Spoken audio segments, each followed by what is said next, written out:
abbastanza densi e soprattutto magari richiederanno magari anche un confronto se riusciamo a farlo, insomma, ecco, visto che dopo ci diamo dei limiti. Comincio con intanto a ringraziare coloro che hanno permesso l'incontro di oggi, soprattutto i relatori, che si mettono a disposizione degli associati. Non vi nego che questa riunione è stata organizzata in breve tempo proprio perché abbiamo avuto una serie di sollecitazioni da parte degli enti e ho visto che c'era proprio la necessità di creare un ambito di discussione su questi temi. Comincio con un aneddoto, con una storiella che mi è capitata e che sì, ve la racconto per contestualizzare quello che andremo a dire oggi. Durante il Covid, la Regione Veneto era stato da poco approvato, era stato approvato il PNRR e la Regione Veneto aveva fatto un sondaggio presso le associazioni, tra cui aveva contattato anche me, per capire quali potevano essere delle progettualità rispetto al PNRR e quali importi dovevano essere messi eventualmente a disposizione rispetto a queste progettualità. Allora, io ho fatto un conto molto spanometrico, tanto per darci un ordine di grandezza, conoscendo molte strutture, soprattutto quelle piccole e nei territori montani o del Polesine, insomma, ecco. In Veneto ci sono 34.000 posti letto di RSA, più dei posti ospedalieri, tanto per dire. Ok?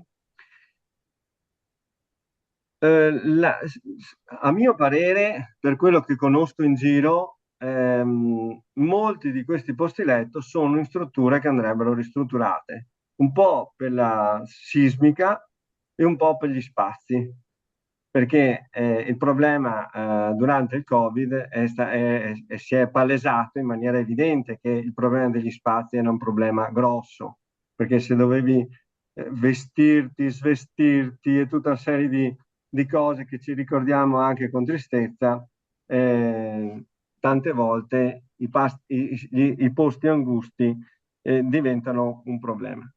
Allora ho fatto questa ipotesi. Supponiamo che metà di questi posti letto, 16.000, siano da ristrutturare, perché magari le strutture appunto sono fatiscenti, sono vecchie, molte delle nostre strutture sono nate da opere parrocchiali, con le disponibilità che c'erano allora, magari negli anni 50, 60, 70, e soprattutto non sono corrispondenti a quelle che sono le norme dell'antisismica, che sono recentissime o recenti. Un posto letto costa poco, dico poco, 100.000 euro. Fare un posto letto in una RSA costa 100.000 euro. Ho fatto 16.000 per 100.000, 16 miliardi. Per ipotesi assurda ho detto, vabbè, mettiamone la metà, perché di sicuro tutti questi soldi non potevano essere veicolati e mandati in Regione Veneto per ristrutturare le RSA. Beh, insomma, ho fatto questa proposta alla Regione e poi è andata come è andata, nel senso che nel PNRR purtroppo il risultato è stato zero. È stato zero. Cosa voglio dire con questa introduzione? Dico che il mondo delle strutture per la fragilità, è un mondo che avrà degli imponenti cambiamenti in futuro, degli imponenti cambiamenti in futuro. Pensate solo appunto al fatto che noi dobbiamo riuscire ad abbattere i costi fissi, dobbiamo riuscire a incrementare i ricavi. Questo come si può fare? Bene, il tema che viene trattato oggi e che iniziamo a trattare oggi è un tema cruciale perché vedrà le strutture cercare di consapevolizzarsi per il fatto che come vogliono essere tra un po' di anni, quali investimenti devono fare, che ritorni devono avere. E tutta questa tematica non sarà, come dire, conclusa nell'incontro solo di oggi. È per quello che questo incontro che noi faremo è l'inizio di un cammino, è l'inizio di un cammino e di un percorso che ci accompagnerà nel tempo. I relatori sono qualificati e hanno espresso la loro disponibilità anche a raccogliere delle domande e magari anche successivamente a rifare un evento di questo tipo, tenendo conto delle novità che si possono, che possono essere, diciamo, emanate, oppure delle scelte che nel tempo le aziende si vedono, come dire, costrette a fare. Sicuramente per abbattere i costi fissi dovremmo avere enti che si aggregano. Sicuramente per aumentare i ricavi dovremmo anche pensare a delle attività che non sono solo quelle tipiche attualmente esistenti, ma anche potrebbero essere di rilievo commerciale. Per questi motivi penso che il tema che affrontiamo oggi sia un tema di estremo interesse e di estrema importanza. Ringrazio ancora tutti e lascio la parola a Fabio, che fa il conduttore di questo evento, che poi darà la parola ai relatori. Grazie. Se per caso vedete che non ci sarò più, il motivo ve l'ho anticipato prima. Grazie. Grazie Francesco, grazie dell'introduzione, grazie per aver dato l'importanza che merita questo incontro. Merita perché una delle cose che non dovrà mancare in futuro nelle nostre realtà sono proprio le competenze, dall'impegno alla buona volontà, alla dedizione, alla vicinanza alla storia, dobbiamo pensare al futuro, alle competenze e a come innovare. Quindi ecco, queste sono un po' le parole chiave che ci dovranno guidare. Per questo bisogna essere preparati. Quindi l'incontro di oggi, ha già detto il nostro presidente regionale, ha questo contenuto. E ringrazio innanzitutto i due relatori, i due esperti, che sono il dottor Paolo Sgreva, commercialista, presidente della Fondazione San Gaetano Onlus, quindi un esperto ma al tempo stesso anche qualcuno che si impegna in prima persona e solo per questo meriterebbe un ringraziamento, e che è membro fra l'altro del collegio dei revisori nazionali UNEBA, che è stato nominato nell'ultimo congresso nazionale di novembre. Quindi lascerei la parola al dottor Sgreva e lo ringrazio proprio per questo impegno, e poi ascolteremo il dottor Alessandro Tiozzobon, che è commercialista e che segue da molto tempo tante realtà no profit, tra cui anche l'associazione regionale UNEBA. Quindi prego Paolo, puoi procedere. Grazie. Grazie Fabio, grazie a UNEBA per questa opportunità, insomma, e grazie che è presente. Allora, il mio intervento verte in particolare, è molto di attualità, nel senso che da buon commercialista mi sono ripreso la circolare ministeriale, la numero 1 del 26 di febbraio scorso, che in qualche modo affronta e approfondisce le tematiche legate soprattutto al mondo dell'ambito della fiscalità e del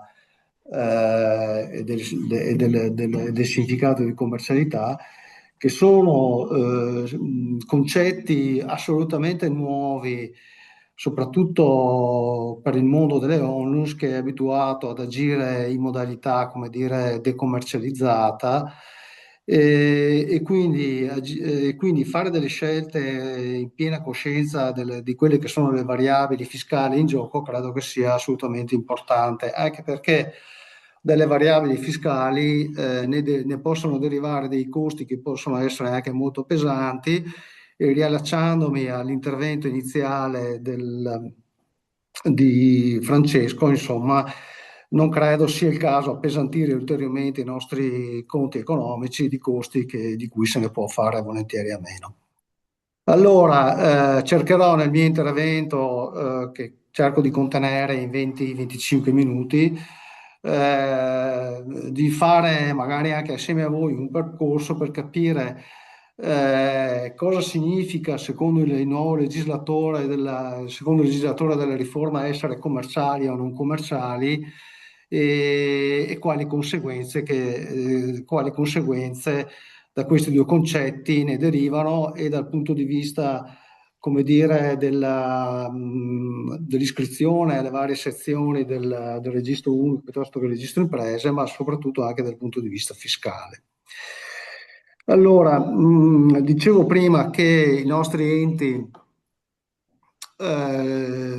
partono da un modello, appunto quello delle ONUS, che il decreto direttivo 460/97, che in sostanza prevedeva la decommercializzazione proprio per il fatto di svolgere attività solidaristiche, cioè il fatto di svolgere attività nei confronti delle persone svantaggiate. Perciò stesso il legislatore fiscale consentiva di decommercializzare dal punto di vista delle dirette questa attività, per cui siamo sempre andati de plano da questo punto di vista, e devo dire che l'ONUS è stata veramente un'intuizione molto proficua a suo tempo. Questo fattispecie, questa modalità, a partire dal 1° gennaio 2026 scompare definitivamente. Scompare definitivamente perché il legislatore della riforma si allinea definitivamente a quello che sono i dettami del testo unico delle imposte sui redditi, al quale non importa tanto a chi si rivolge l'attività dell'ente, a quali tipi di attività svolge, quanto le modalità, con che organizzazione. È un'organizzazione tale da generare avanzi sistematici di gestione, è un conto. È un'organizzazione che non è tale e che si sostiene attraverso erogazioni liberali o poste non corrispettive, è un altro conto. Ecco, al legislatore della riforma interessa questo: l'organizzazione con i quali i vari enti svolgono le attività di interesse generale. Salto via le definizioni delle attività di interesse generale, dopo è scontato che tutti le sappiano. Insomma, stiamo parlando del codice del terzo settore, del decreto direttivo 117/2017, e in particolare le attività di cui l'articolo 5, che sono oltre una ventina, sono molte, e ciascuno, ma credo che oggi in particolare stiamo parlando delle prime tre, quelle di quelle lettere A, B e C, che sono sociali, sanitarie e sociosanitarie. L'aspetto, quindi io vorrei fare con voi oggi un percorso al termine del quale uno riesce a capire se per la propria organizzazione, per come affronta la propria attività di interesse generale, si troverà a essere un ente commerciale o non commerciale nell'accezione che ci dà il legislatore, e fare le scelte conseguenti sia in termini soprattutto strategici e di veste e di schema giuridico. Per far questo vado direttamente all'articolo appunto 79 del codice del terzo settore, che è l'articolo che approfondisce, che affronta questi aspetti. È un articolo fondamentale, anche molto contorto, e forse il legislatore, cosciente di questo, ha emanato, insomma, da poco, come vi dicevo prima, una circolare che qualche aspetto l'ha chiarito, non tutti, cerchiamo di vederli assieme. Partendo dall'articolo 79, andrei subito al comma 5.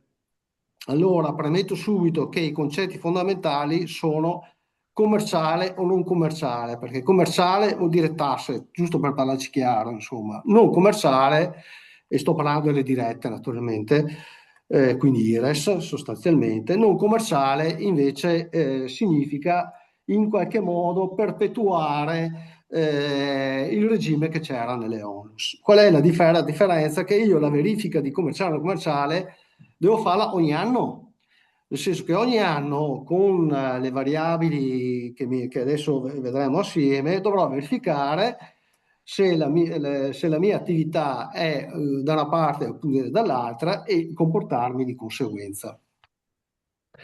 Allora, è per questo che il salto dalla ONLUS al codice del terzo settore è un salto che oserei dire quasi epocale, perché mentre la ONLUS ci dà uno schermo, come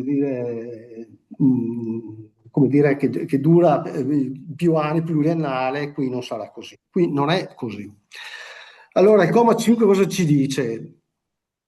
Partiamo dal presupposto appunto che gli enti svolgono una o più attività di interesse generale, in particolare quelle di quelle lettere A, B e C, e ci dice, guarda, come dicevo prima, l'organizzazione ci dice, guarda, che se tu le attività di cui socio-sanitarie, sociosanitarie, di cui è la lettera A, di cui è appunto all'articolo 5, le svolgi in modalità commerciali unitamente alle attività di cui all'articolo 6, che sono quelle di attività secondarie e strumentali, quelle che in sostanza strumentali nel senso che di norma sostengono appunto le attività di interesse generali, tolte le sponsorizzazioni da queste, cioè quindi le attività di cui l'articolo 5 più le attività di cui l'articolo 6, tolte le sponsorizzazioni, se queste due attività fatte in modo commerciale superano le attività di interesse generale svolte in modo non commerciale, l'ente è di per sé stesso totalmente commerciale. Ecco, qua introduciamo subito due concetti che magari non saranno di immediata comprensione, però sono importanti. Un conto è la commercialità riferita all'intero ente, un conto è la commercialità riferita alla singola attività di interesse generale. Sono due conseguenze abbastanza diverse, perché la commercialità riferita all'intero ente significa, in termini molto pratici, che l'ente, dal punto di vista quantomeno fiscale, è un'impresa. Voi sapete che le imprese sono tassate per tutte le entrate, tutti i ricavi che percepiscono, quindi non esiste 5 per 1000, donazioni, tutto rientra nella massa dei ricavi imponibili, così come per altri costi. Quindi capire se si è ente commerciale o non commerciale è un passaggio, direi, fondamentale. Il comma 5, dicevo prima, parla di attività di interesse generale commerciali. Allora voi dovete immaginare come contrapposte alle attività di interesse generali non commerciali. Voi dovete immaginare come se il comma 5 dell'articolo 79 pensasse a due sacchi, a due cesti. Uno ci metto dentro tutte le attività di interesse generali che si ritengono commerciali, comprese quelle di cui è l'articolo 6, e nell'altro sacco, per così dire, le attività di interesse generale svolte in modalità non commerciali.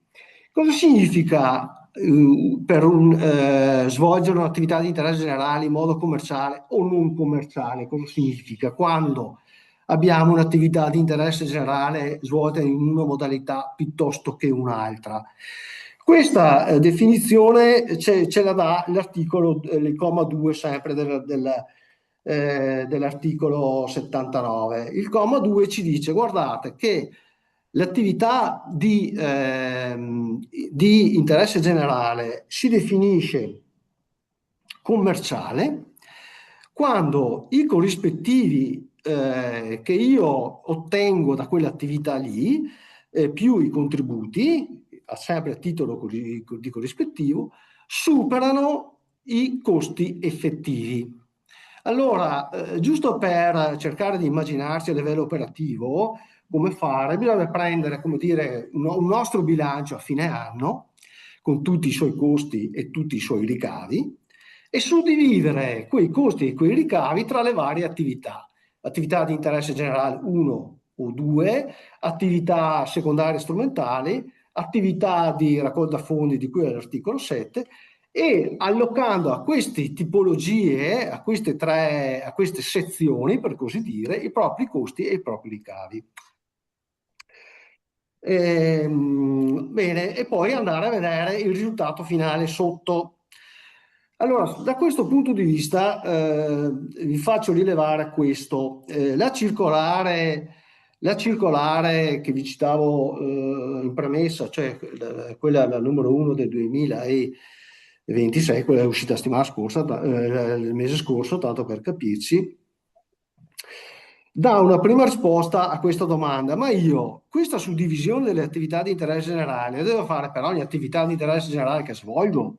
Se io svolgo sia attività di cui alla lettera A, B o C, devo fare 3 colonne, devo fare 3 conti economici.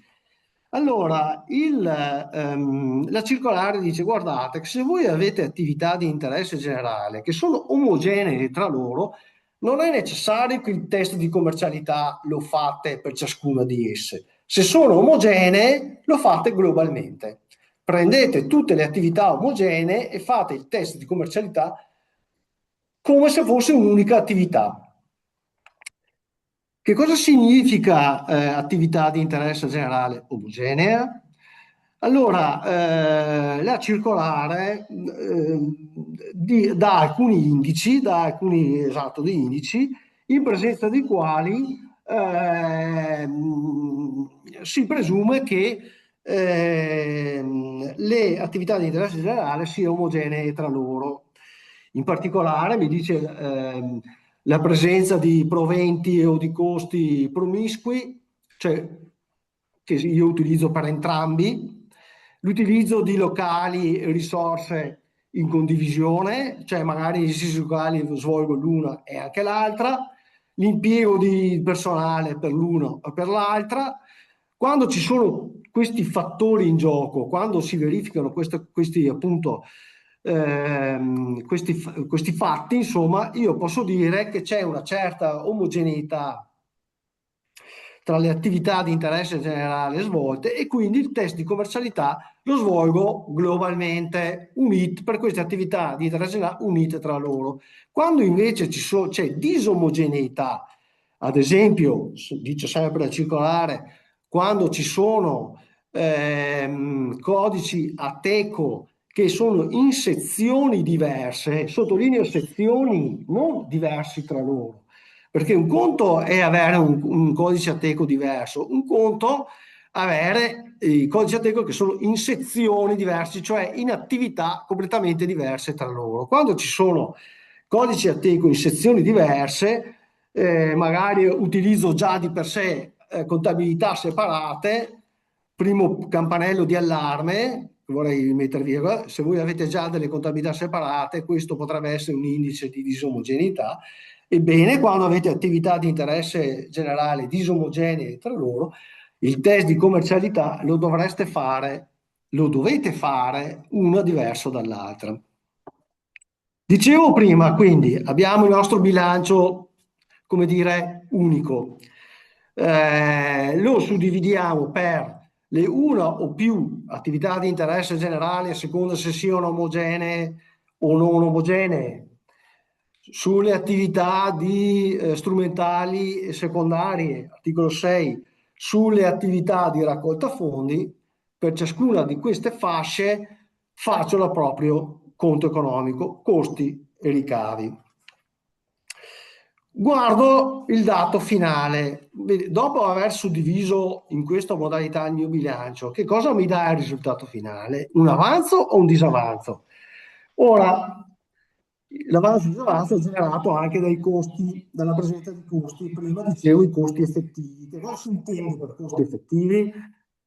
Allora, la normativa, ma anche la circolare, sottolinea che i costi effettivi sono sostanzialmente i costi diretti e indiretti che io posso attribuire a quella data attività di interesse generale. Quindi non è necessario che io abbia costi direttamente, che consideri solo i costi direttamente attribuibili, devo prendere tutti i costi del mio conto economico, compresi quindi le imposte e gli oneri finanziari, come sottolinea anche la circolare, e suddividerle tra le attività di interesse o l'attività di interesse generale e comunque l'attività di cui articolo 5, 6 e 7 di cui dicevo prima. Bene, dicevo, dopo aver considerato tutti i costi, tutti i proventi a corrispettivo e i costi effettivi, differenza il risultato finale, quale sarà? Ci può essere un avanzo o un disavanzo. Il fatto che ci sia un avanzo, scusate, è indice che la mia attività è commerciale? Direi di non necessariamente è così, perché all'articolo 79, comma 2 bis, il legislatore ha introdotto un margine di tolleranza.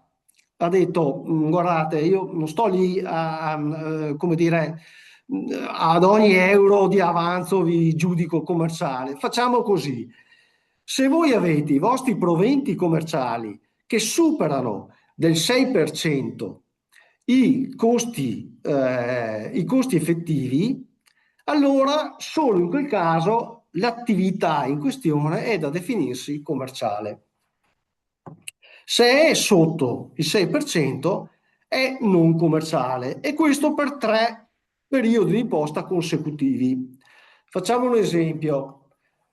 Supponiamo che per l'attività o per ciascuna attività di interesse generale io ottenga dei proventi complessivi pari a 110. Ho dei costi effettivi attribuiti attribuiti a quella data attività pari a 100. Ora, 100 più il 6%, 106, io ho proventi complessivi per 110, la mia attività è commerciale. Un'altra cosa, tra i costi effettivi non sono compresi i costi figurativi. Stiamo parlando di costi effettivi, cioè effettivamente sostenuti. Volontariato, tanto per un esempio, non entra nel test di commercialità. Chiusa la parentesi. Riprendo l'esempio di prima. Ricavi, proventi 110, costi 100, sono commerciale.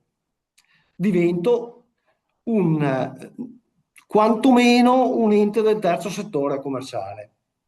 Mettiamo che io invece ottenga dei proventi pari a 105. 105 minore di 106, quindi sono non commerciale. Per che periodi? Per i 3 periodi consecutivi. Quindi supponiamo che nell'anno n più 1 e n più 2, io arrivi ad avere proventi sotto i 106, continuo ad essere non commerciale. Al quarto anno, finito la triennalità prevista dalla norma, mettiamo che al quarto anno io non ottengo più 106 di proventi, ne ottengono 101. I miei costi continuano a essere 100. Venendo a cadere questa, come dire, margine che mi ha fornito la norma del 6%, io divento perciò stesso attività commerciale, anche se se ho un avanzo di 1. E questa cosa ha un'incidenza mica da poco, perché vuol dire che se ove io poi, in virtù di quella della commercialità di quell'attività lì, divento attività ente del terzo settore commerciale, divento un'impresa con tutti gli annessi e connessi.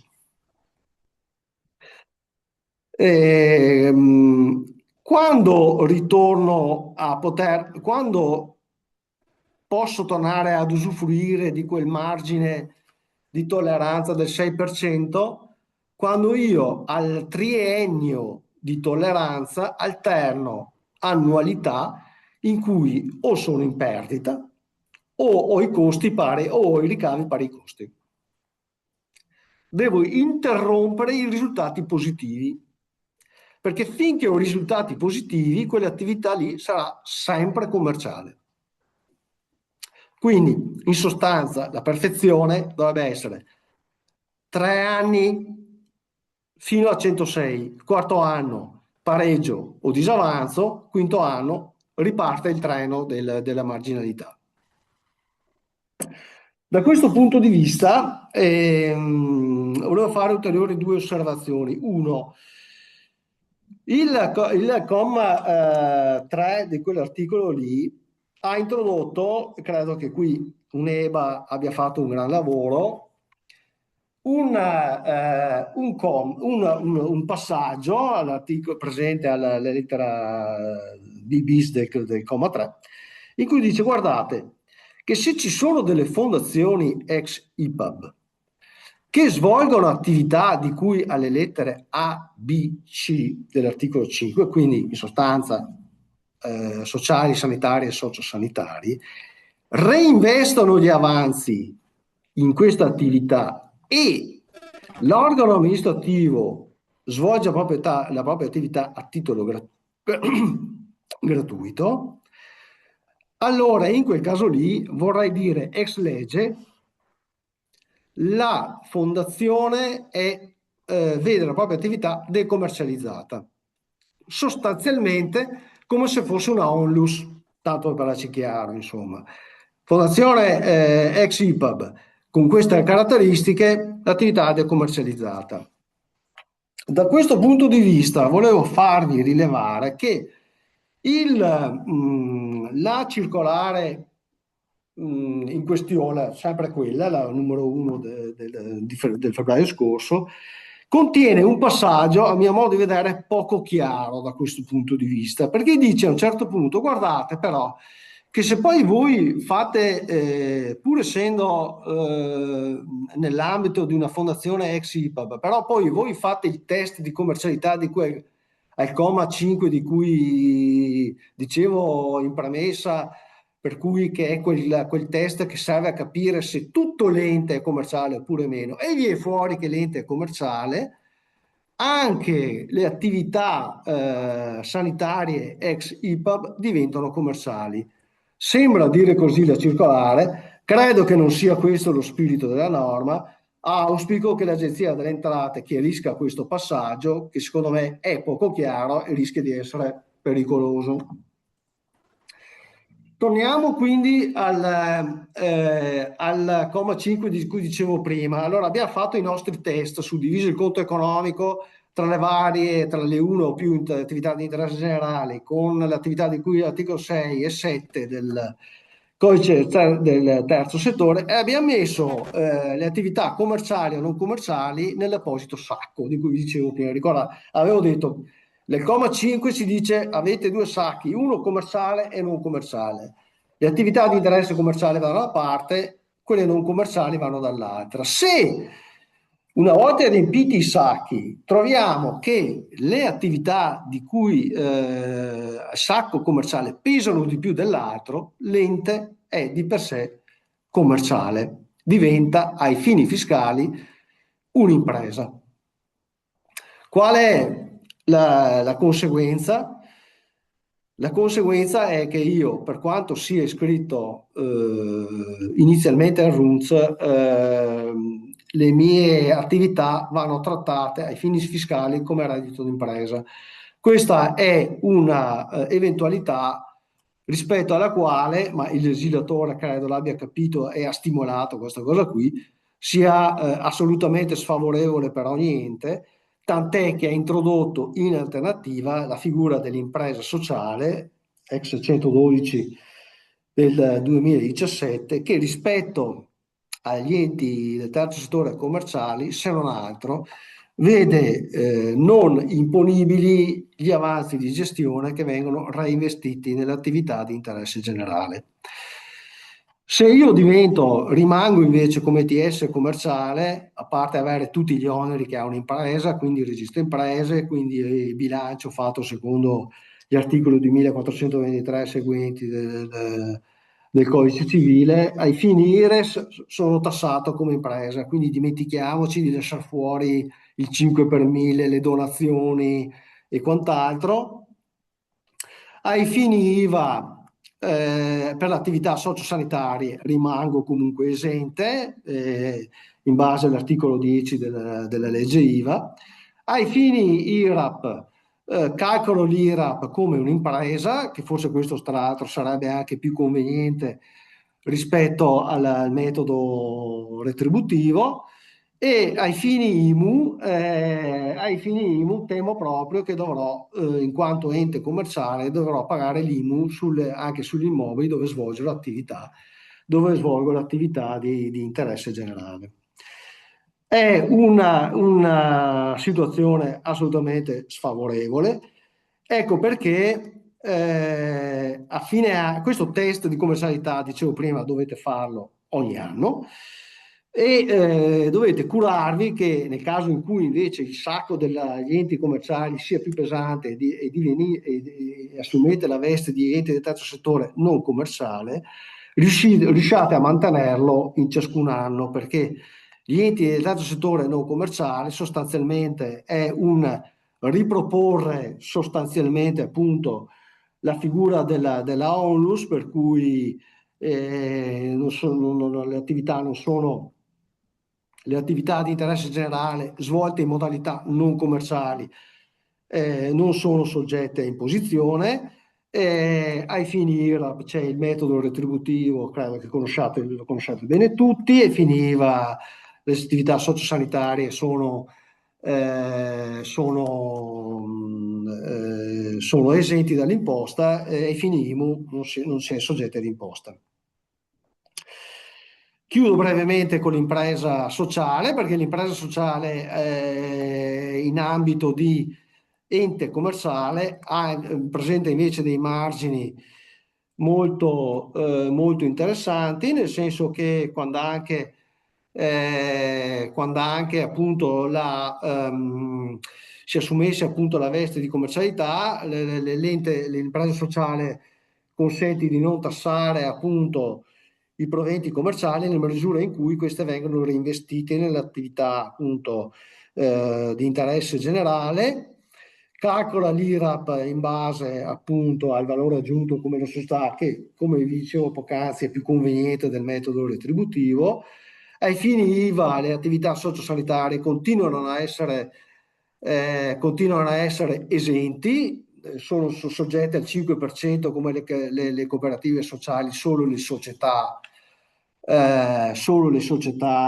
imprese sociali. Ai fini IMU, ahimè, si tratta di attività commerciali e quindi temo che la tagliola dei comuni si abbatta anche sugli immobili di proprietà delle imprese sociali, e così come quelli degli enti del terzo settore commerciali. Volevo puntualizzare un aspetto e poi chiudo perché sto sforando. Il fatto che il mio ente sia definito non commerciale non significa che sulle eventuali attività di interesse generali commerciali io non devo pagare le imposte.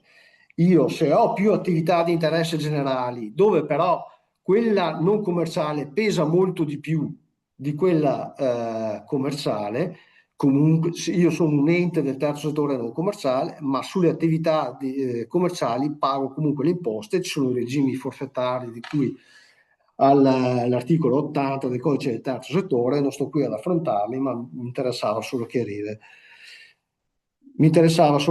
questo aspetto. Io mi fermerei qui, spero di aver sviscerato appunto il ragionamento in maniera chiara e soprattutto utile. Sono a disposizione evidentemente di eventuali domande. Fabio, ti ripasso la parola. Grazie, dottor Greva. Credo che sia stata una domanda, una serie ci sollecita diverse domande questa esposizione.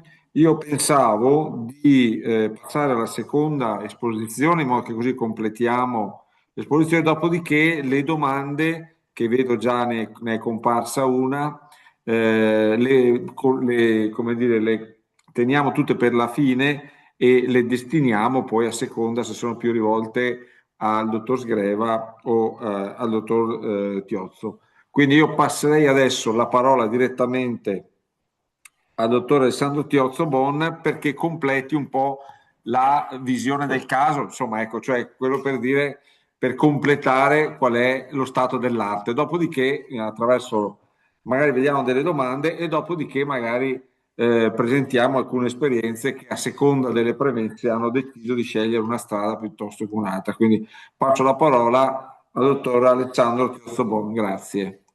Buonasera a tutti, grazie della partecipazione e dell'invito. Io proseguo nelle considerazioni fatte da Paolo, dal collega, fino adesso, che se avete capito aprono delle questioni immense ed importanti, sia perché il regime fiscale degli enti del terzo settore è molto complesso, può avere conseguenze pesanti, cioè a un certo punto ci si accorge che si è stati bravi, cioè si è creata della marginalità, magari si è risparmiato nelle spese, ma si è puniti in quanto enti commerciali, come riconosce, un regime abbastanza complesso e paradossale, che rischia di diventare anche costoso, per cui così, la riforma da questo punto di vista è discutibile certo sotto certi aspetti. Per cui, proseguendo, capite che l'argomento è importante, il passaggio nel quale ci troviamo ora, e ci sono diverse opzioni. Soprattutto c'è anche una scadenza davanti, per cui, in prosecuzione di quello che diceva Paolo, vediamo il da farsi, anche come valutazioni e come adempimenti. Ho preparato delle slide che vorrei condividere, vediamo se riesco.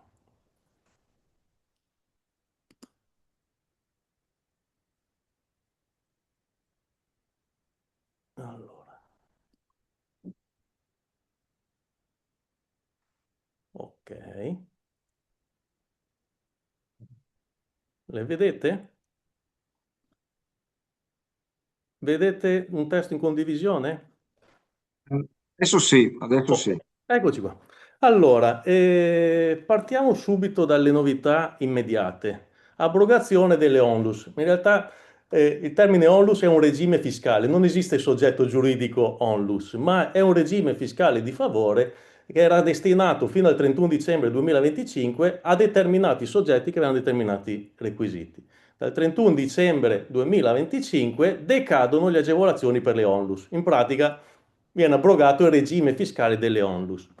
Dal 1 gennaio 2026 sono abrogate le norme fiscali relative alle onlus.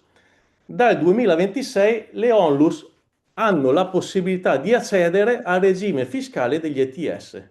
Per cui si apre una possibilità, cioè per le onlus, di accedere al nuovo regime fiscale degli ETS. Le onlus devono presentare domanda di iscrizione al RUNTS competente entro il 31 marzo 2026. L'iscrizione della onlus al RUNTS ha effetto retroattivo, per cui ci troviamo di fronte a un dato di fatto. Per tutti i nostri enti, in maggior parte fondazioni, per tutti i nostri enti onlus che ad oggi non hanno ancora modificato lo statuto come ente del terzo settore, c'è la scadenza del 31 marzo 2026, che è un termine ultimo. Detto questo, bisogna mettere in cantiere il lavoro per le modifiche degli statuti, non c'è alternativa. Segnalo che in caso di mancata iscrizione al RUNTS, premetto che entro il 31 marzo va fatta la richiesta di iscrizione al RUNTS, per cui va modificato lo statuto e va presentata l'istanza. Poi l'iscrizione dipenderà dal RUNTS con i suoi tempi nei 60 giorni successivi. Cosa succede nel caso di mancata iscrizione dell'ente al RUNTS? Due possibilità. Se continua ad operare, è obbligato a devolvere l'incremento del proprio patrimonio che si è realizzato negli anni in cui l'ente era iscritto all'anagrafe delle onlus. Poniamo il caso che l'ente per 10 anni è stato iscritto all'anagrafe delle onlus, un esempio, e ha accantonato 10.000 euro all'anno, sempre un numero a caso, quindi ha accantonato 100.000 euro in in costanza di agevolazioni onlus, deve devolvere quel patrimonio a altro ente con finalità affini, analoghe. Nel caso in cui invece, per cui un ente che entro il 31 di marzo non si adegua e non chiede l'iscrizione, deve devolvere il patrimonio che ha accumulato in costanza di iscrizione all'onlus. Se non continua ad operare, deve devolvere invece tutto il patrimonio. Detto questo, la conseguenza capite che è molto gravosa, cioè è una sciagura, chiamiamola così. Detto questo, occorre pertanto mettersi in moto, se non si è già fatto, ma penso sicuramente sì in molti casi, per modificare gli statuti. Ci sono due opzioni sostanzialmente, una fondazione, ente del terzo settore, dico, ragiono su fondazione in quanto è ente prevalente rispetto agli interlocutori che abbiamo qui, o fondazione impresa sociale.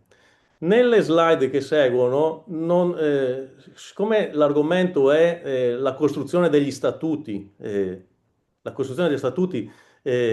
le modifiche all'adeguamento del codice del terzo settore, ovviamente non ho riportato tutti gli elementi dello statuto che magari non necessitano un'attenzione, ma quelli specifici sui quali c'è bisogno di un'attenzione. Faccio un esempio: composizione del consiglio di amministrazione, convocazioni, eccetera.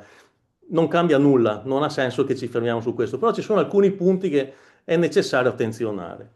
Allora, la denominazione sociale deve continuare e contenere l'indicazione ente del terzo settore o l'acronimo ETS. Questo lo segnalo. Vabbè, nel nome sappiate che dovete cambiare e inserire l'acronimo ETS necessariamente. Andiamo avanti. L'oggetto. Gli enti del terzo settore esercitano in via esclusiva o principale una o più attività di interesse generale. Ho evidenziato la parola principale. Se mettete esclusivo, non potete fare altro, per cui suggerisco vivamente di inserire che svolgete attività principale, una o più di attività di interesse generale per perseguimento senza scopo di lucro di finalità civiche, solidaristiche o di utilità o sociale. Per cui qua evidenzio che è utile e conveniente indicare la parola principale piuttosto che esclusiva, per aprirsi la possibilità di poter svolgere anche altre attività. Nell'oggetto bisogna riportare l'esatta formulazione di una o più delle 26 attività indicate all'articolo 1, 5,1 del decreto legislativo 117/2017. C'è un elenco di 26 attività, occorre individuare quelle che corrispondono all'attività esercitata dall'ente. Non è opportuno, non si possono mettere tutte o quasi tutte le attività dell'articolo 5. C'è chi faceva così per non precludersi nessuna possibilità anche futura di possibili attività che si possano svolgere, perché è intervenuto su questo il Ministero e ha detto mettere tutto è come non mettere niente. E nella nota del Ministero ha detto è importante nell'articolo dell'oggetto dell'ente poter consentire la conoscibilità dell'ente stesso, cioè dove io descrivo cosa faccio, in realtà rendo possibile la conoscibilità di quello che sono, per cui occorre indicare le attività che effettivamente si vanno a fare. Nello statuto è opportuno prevedere anche che l'ente possa svolgere attività diverse. Perché allora, se è necessario che l'ente svolga le attività di interesse generale, è consentito dalla legge, anche l'articolo 6, che possa svolgere anche altre attività diverse, tipo attività commerciali vere e proprie, sponsorizzazioni o altro, è un esempio, dentro certi limiti. Nel fare lo statuto prevediamolo, perché se non lo prevediamo non possiamo farle. Prevedendo lo statuto che l'ente possa svolgere attività diverse da quelle di interesse generale, secondarie e strumentali a queste, perché l'attività secondaria e strumentale è la caratteristica per la quale è consentito all'ente del terzo settore svolgere anche attività diverse. Una nota del decreto ministeriale ha definito quali sono le attività strumentali secondarie e strumentali. In brevissimo ci sono dei parametri anche numerici, sono quelle che hanno ricavi non superiori al 30% dei ricavi complessivi dell'ente, oppure, o una o l'altra vale di queste due opzioni, oppure hanno ricavi non superiori al 66% dei costi complessivi dell'ente. Per cui ricordiamoci quando facciamo lo statuto di prevedere che svolge un'attività principale, in quanto poi può svolgere anche attività secondaria e inseriamola. Prevedere nello statuto anche che l'ente possa svolgere anche attività di raccolta fondi. mettiamolo, sono sempre opportunità molto interessanti e convenienti per poter reperire fondi a favore degli enti, ad esempio le vendite di beni di modico valore, tipo le campagne che fanno in piazza, le arance della salute, eccetera. L'ente del terzo settore può svolgere queste raccolte fondi e in molti casi sono strumenti molto validi per finanziare gli enti, che peraltro, se pensate alla relazione prima di Paolo, non incidono nel calcolo della marginalità, cioè se avessimo tantissime entrate da raccolta fondi decommercializzate, queste non inciderebbero sul 6% di margine, per cui sono anche delle voci che aiutano complessivamente il bilancio a restare nella non commercialità. Altre previsioni obbligatorie. Destinazione del patrimonio. Il patrimonio della fondazione, comprensivo di eventuali ricavi, proventi, entrate comunque denominate, è utilizzato per lo svolgimento dell'attività statutaria ai fini dell'esclusivo perseguimento di finalità civiche, solidaristiche e di utilità sociale. Mettiamo nello statuto questa frase perché caratterizza l'ETS, non dimentichiamola. Assenza di scopo di lucro, idem, è fatto assoluto divieto di distribuire in modo anche indiretto utili avanzi di gestione, nonché fondi, riserve comunque denominate a fondatori, lavoratori, collaboratori, amministratori e altri componenti e organi sociali. Mettiamolo nello statuto perché è una previsione obbligatoria. A fianco ho messo anche riferimenti di legge, così qua l'ho messa in forma sintetica, ma se poi magari girano anche queste slide, vedete le formulazioni precise della legge. Devoluzione del patrimonio, questo è importante. Il patrimonio residuo che risulterà dalla liquidazione è devoluto con deliberazione del Consiglio di amministrazione, quindi qua stiamo parlando di chiusura dell'ente. Qualora l'ente chiuda, il patrimonio residuo deve essere devoluto a chi? Ad altro ente del terzo settore che ovviamente il Consiglio di amministrazione potrà designare previo parere positivo dell'ufficio del RUNZ nazionale di Roma. Per cui anche queste sono formulazioni, dicevo prima, non ho riportato tutto quello che va messo nello statuto, però quello che è tipico dell'ente del terzo settore. Bilancio sociale, inseriamolo. Io ho visto che molti statuti inseriscono formulazione, consiglio di amministrazione o l'assemblea se sono un'associazione, entro i termini di legge 120 giorni o 160 approva il bilancio. Stiamo attenti però che nel codice del terzo settore è previsto anche l'obbligo, in certi casi, di approvare anche il bilancio sociale. Siccome i vostri enti evidentemente si ritroveranno nell'obbligo, non dimentichiamolo, ma lo segnalo perché spesso è dimenticato, cioè si approva il bilancio, ma si approva anche il bilancio sociale che poi deve essere depositato e anche pubblicato nei vostri siti. Obbligatorio per ETS con proventi superiori a 1 milione, probabilmente ci ricadiamo tutti, ricordiamoceli. Volontari e attività di volontariato. Qua si apre una questione. Allora, gli enti del terzo settore possono, nello svolgimento della loro attività, avvalersi di volontari e attività di volontariato. Questa è una facoltà data dal codice del terzo settore. È un'opportunità perché che ci sia gente che fa attività sociale a titolo gratuito sostiene l'ente, sostiene le finalità, eccetera. Può essere un'opportunità anche per i nostri enti, lo segnalo, ma a tutti i livelli, sia perché magari c'è qualcuno che fa attività gratuita e se non è registrato in qualche modo rischiamo che possa essere contestato, sia perché può essere un modo anche per inserire inizialmente delle persone che vogliono fare volontariato e magari un domani magari vediamo anche che sono valide e le inseriamo in organizzazione, non lo so, è un'opportunità. Io consiglio di prevederla. Anche questo, come dicevo, il bilancio sociale sono cose che magari non erano previste in precedenza e non si considerano perché la nostra fondazione in realtà non ha volontari.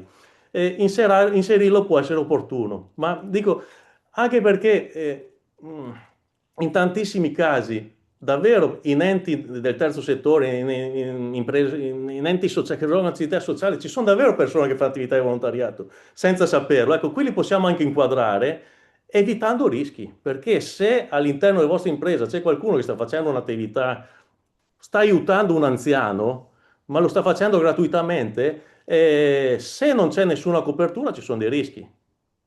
Salvo che non sia il figlio, dico. Per cui, ecco, la segnalo come opportunità. Io normalmente l'inserisco questa voce, salvo che l'ente proprio non lo voglia, ma nel momento in cui la vede come opportunità o effettivamente ci sono persone che fanno attività di volontariato, è bene metterlo. Volontari e attività di volontariato. Ovviamente ci sono poi inserendo le formulazioni secondo quello che è previsto dal codice del terzo settore. C'è un articolo del codice del terzo settore che prevede cosa deve indicare l'atto costitutivo. Vabbè, non lo leggiamo tutto perché vabbè, molte cose sono tipiche, per cui secondo me possiamo anche andare avanti, perché quello che volevo soprattutto sottolineare l'ho messo. Ah, la durata dell'ente se è prevista. Per cui la legge dice che va inserito nello statuto la durata dell'ente se prevista. Questo vuol dire che l'ente può avere anche una durata indeterminata. Spesso si usa e si può farlo, essendo prevista questa formulazione. Ecco, c'è tutta una parte, se siete fondazioni, relativamente al funzionamento delle assemblee, ammissioni a soci, eccetera, che è prevista nel codice del terzo settore, che nel caso di fondazioni ovviamente non è applicabile, non essendo enti associativi.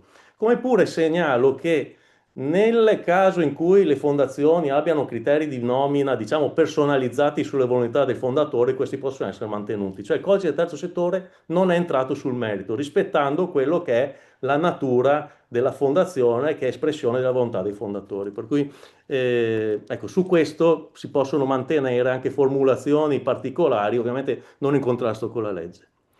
Andiamo avanti. Organo di controllo. Anche qua evidenzio, magari siete abituati ad avere il collegio sindacale e mi è capitato di vedere bozzi di statuto che in automatico ripropongono il collegio sindacale. Stiamo attenti.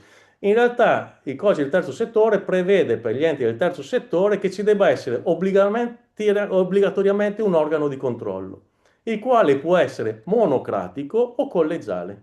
Per cui, punto B, l'ho evidenziato, monocratico è un'opportunità. Mettete entrambe le formulazioni, però sia a livello di semplificazione o di costi, in alcuni casi può essere opportuno nominare un sindaco unico. Ecco, c'è questa possibilità. Lo segnalo perché magari andando tout court oppure rispetto a come si era impostati in precedenza, magari si rischia di mettere in automatico il collegio sindacale anche quando non è necessario. Segnalo in relazione all'organo di controllo, ma perché questa è una cosa importante, al di là della formulazione dello statuto, che oltre ai consueti compiti, non li ho riportati tutti perché vabbè, oltre ai consueti compiti, esercita il monitoraggio dell'osservanza delle finalità civiche, solidaristiche e di utilità sociale, cioè il revisore, il sindaco, il commercialista che è nominato organo di controllo, oltre a verificare la legalità e la correttezza della gestione dal punto di vista legale, dei numeri, eccetera, deve verificare anche la bontà, tra virgolette, dell'operato, che effettivamente sia svolta l'attività sociale così come prevista dal codice del terzo settore.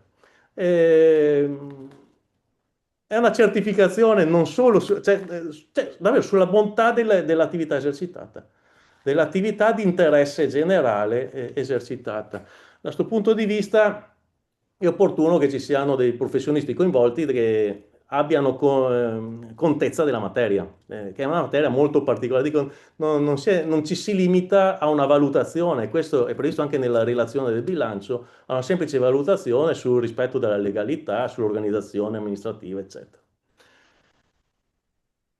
Segnalo che al superamento di certi limiti, qui li ho indicati, di due dei tre seguenti limiti, 1,5 milioni di attivo, 3 milioni di fatturato, di ricavi e 20 unità, limiti bassissimi, perché un SRL deve avere 5 milioni e mezzo per dire di attivo, 8 milioni di fatturato, 50, cioè limiti a un terzo, per cui bassissimi, evidentemente si vuole mettere dei presidi di controllo, perché con limiti molto bassi, dove sicuramente i nostri enti rientreranno, è previsto l'obbligo della revisione legale dei conti.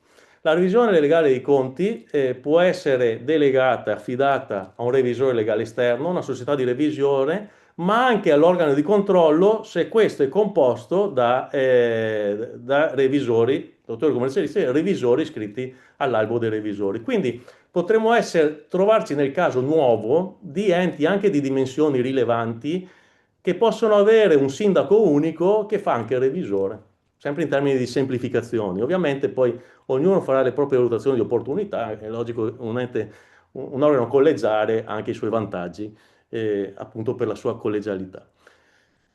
Personalità giuridica.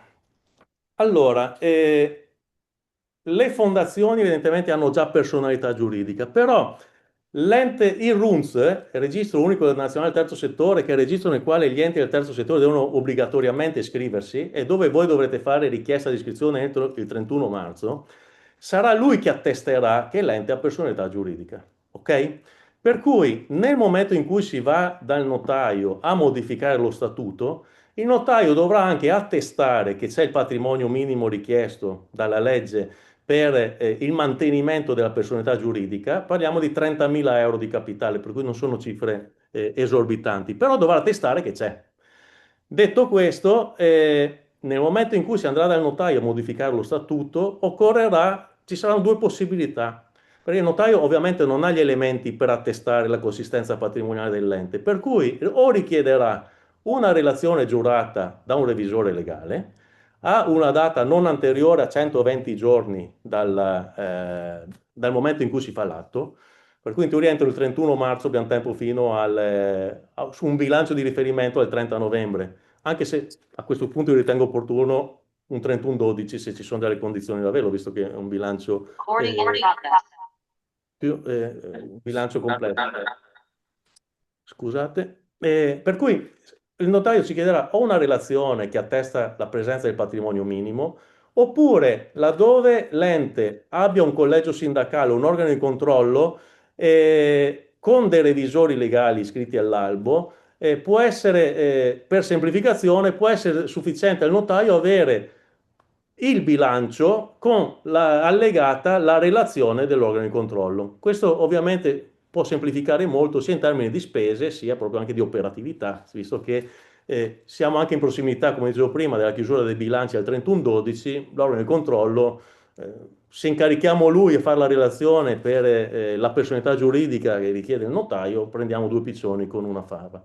Segnalo questa cosa che i RUNZ, per esperienza, richiedono che il bilancio allegato in questo caso, non la relazione della revisione, ma il bilancio che in questo caso viene allegato, debba essere redatto secondo gli schemi previsti per gli enti del terzo settore. Per cui non uno stato patrimoniale contabile come viene il programma di contabilità o riclassificato c'è per dire come sono riclassificati quelli, ma secondo gli schemi degli enti del terzo settore. Se non lo vedono così non chiudono la pratica, richiederanno che l'organo di controllo si esprima sul bilancio riclassificato ETS. Segnalo. Andiamo pure avanti. L'iscrizione al RUNZ. Allora, fa parte del mio argomento a tema d'oggi, che mi è stato chiesto di relazionare oggi, però non mi dilungo in questo perché, siccome stiamo parlando della scadenza del 31 di marzo, chi deve fare la pratica di iscrizione al RUNZ è il notaio. Per cui provvede il notaio entro 20 giorni dalla modifica dello statuto, per cui non mi metto qui a dilungare quello che dovete fare, lo SPID, le PEG, poi il notaio vi chiederà la documentazione che serve. Segnalo, ecco, che è richiesto espressamente, saranno da allegare gli ultimi due bilanci approvati dall'ente. Successivamente, ma questo lo dico a livello informativo, perché una volta iscritti come ente del terzo settore si diventa soggetti iscritti al RUNZ, successivamente all'iscrizione al RUNZ vanno comunicati dal legale rappresentante o da un amministratore in via telematica tramite il portale del RUNZ, quindi non PEC, cose strane, comunicazioni raccomandate, ma in via telematica tutti gli anni il bilancio entro il 30 giugno. I rendiconti delle raccolte fondi, sempre entro il 30 giugno, obblighi proprio da mettere in scadenza, diventiamo ETS, entriamo in questo mondo, che ha questi obblighi. Le modifiche dei dati presenti nel RUNZ, entro 30 giorni da quando avvengono, per cui c'è un cambio cariche, c'è un cambio sede, eccetera, vanno messa. L'ufficio del RUNZ verificata la documentazione, quindi anche la domanda, ma se noi entro il 31 di marzo presentiamo, quando diventiamo ETS, entro 60 giorni l'ufficio del RUNZ verificata la documentazione dovrebbe provvedere all'iscrizione, salvo che non chieda integrazioni, integrazione e documentazione perché sospende i termini. Per cui questa è la tempistica. Vi segnalo, visto che vi iscriverete al RUNZ, se già lo fate fare al notaio, basta flaggare in un campo 5 per 1000 sì e mettere un IBAN. In quel modo siete iscritti in maniera permanente all'elenco del 5 per 1000, potete beneficiare del 5 per 1000. Vi segnalo, visto che fatelo, così già dalle prossime dichiarazioni potrete beneficiare del 5 per 1000, che è un'agevolazione bellissima, una delle belle agevolazioni che finora hanno fatto in Italia. In mezzo a tante tasse che hanno sempre inserito e aggiunto, questa si mantiene, per cui basta flegare e inserire l'IBAN. Attenzione, gli ETS, questo è un warning, gli ETS, questo lo segnalo perché pochissimi lo fanno. Adesso, qua stiamo parlando di scadenza, probabilmente noi entriamo in questo mondo, però molti enti sono dentro il mondo ETS già da diversi anni, dal 2000, 2020, 2021. Gli ETS devono indicare gli estremi delle iscrizioni alla RUNS negli atti, nella corrispondenza e nelle comunicazioni al pubblico. Questa frase non va messa nello statuto, però ve la segnalo perché normalmente non viene messo, però è un obbligo previsto dal codice del terzo settore. Quando ci scriveranno al RUNS mettiamolo nella carta intestata. Disposizioni particolari. Le segnalo perché, come dire, entriamo in questo mondo, ci sono alcune cose strane. Allora, gli enti del terzo settore con ricavi, rendite, proventi o entrate comunque denominate superiori a 100.000 euro annui, quindi un importo 100.000 ricavi, non utili, ricavi, vabbè, ci siamo tutti dentro, devono in ogni caso pubblicare annualmente e tenere aggiornati nel proprio sito internet o nel sito della rete associativa a cui aderiscano, vabbè, gli eventuali, tolgo eventuali, gli emolumenti, compensi o corrispettivi a qualsiasi titolo attribuiti a componenti degli organi di amministrazione, controllo e dirigenti, nonché gli associati. Oh, c'è questo obbligo, cioè di pubblicare i compensi, gli stipendi, emolumenti, stipendi dati alle categorie indicate. Per fortuna, in una nota il Ministero di chiarimento su questo punto ha detto che si possono indicare anche questi dati anche in forma anonima, cioè senza mettere nome e cognome. Finché non l'ha specificato, sinceramente avevamo il dubbio, perché dice, dovete dire quanto guadagnano i vostri, in forma anonima e aggregata, cioè dirigenti per categorie e fasce. Però ve lo segnalo, cioè entriamo in questo mondo, ci sono queste cose che poi, di cui dovremo tenere conto.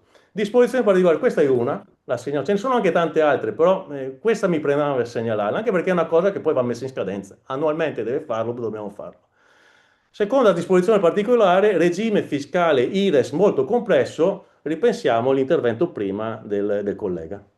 Per cui siamo enti non commerciali, un bel giorno potremo scoprire, solo perché siamo stati bravi nella gestione dei costi e ricavi, che siamo enti commerciali, è molto complesso. E comunque il test di commercialità va fatto tutti gli anni e per farlo bisogna essere in condizione, quindi vabbè, è molto complesso. Per cui disposizione particolare, sì, c'è un regime fiscale incredibile, regime fiscale IRES molto complesso. Andiamo avanti a seguire sul mondo impresa sociale, perché abbiamo due opzioni, ETS o impresa sociale. Nel momento in cui optassimo per l'impresa sociale, lo statuto cosa deve contenere? Poi concludo con delle considerazioni. Allora, deve contenere l'indicazione impresa sociale nella denominazione, obbligatorio. Segnalo che possono essere imprese sociali tutti gli enti privati, per cui è amplissima la formulazione, oltre che le società SPA, SRL, eccetera. Per cui le fondazioni rientrano a pieno titolo, ma anche le associazioni, per dire, se volessero. Le imprese sociali sono anche enti del terzo settore, per cui è un decreto, la norma di riferimento in questo caso è il decreto legislativo 112-2017 sulle imprese sociali, il quale dice che sono anche enti del terzo settore e si applicano in quanto compatibili le norme degli enti del terzo settore. Se volete, c'è chi lo fa, lo segnalo, potete nella vostra denominazione chiamarvi impresa sociale ente del terzo settore. A me non piace perché diventa una roba troppo, cioè se ente del terzo settore in automatico, però se volete potete anche mettere la doppia dicitura. Ve lo segnalo perché è un'opzione, per cui potete anche decidere questa cosa qua. Oggetto, allora non è tutto uguale, è simile, ma non è tutto uguale rispetto a quello che abbiamo visto per gli enti del terzo settore. Le imprese sociali esercitano in via stabile e principale, qua non c'è come prima esclusiva, per cui principale non c'è l'opzione. Principale vuol dire che può esserci qualcosa di secondario. Va bene, meglio, abbiamo una complicazione in meno, possiamo meno sbagliare qua, se prendiamo la dicitura. Stabile o principale attività di impresa di interesse sociale. fa le attività di interesse sociali come gli ETS, di impresa, sotto forma di impresa, con un'organizzazione di impresa, eccetera. Per il perseguimento, segnalo, ecco, questa è un'attenzione, perché mi capita spessissimo quando mi arrivano le bozze di imprese sociali.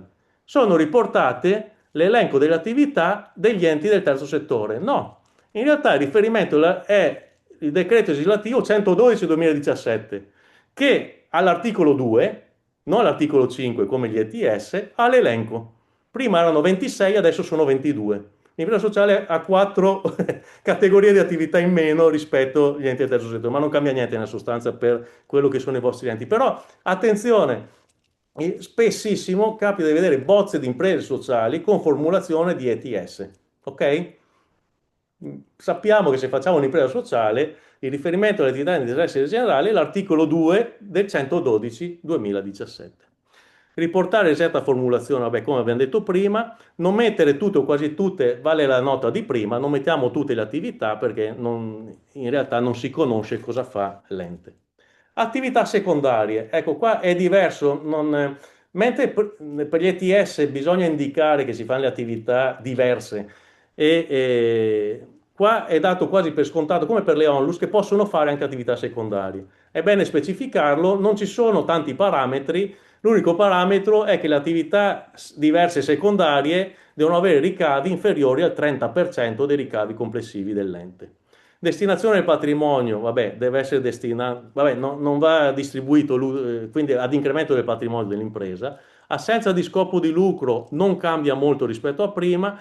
Segnalo, questo lo segnalo, che l'impresa sociale può destinare una quota non inferiore al 50% degli utili annuali a erogazioni gratuite in favore di enti del terzo settore finalizzati a promozione di progetti specifici di utilità sociale. Cioè, se l'impresa sociale è un utile, ovviamente non lo può distribuire, però può destinare fino al 50% dell'utile a un altro ente del terzo settore. Può essere che ci sono collaborazioni con enti che collaborano con voi, eccetera. Ecco, potete destinare una quota dell'utile per finanziarli. Questa è una cosa interessante e nuova, anche abbastanza innovativa.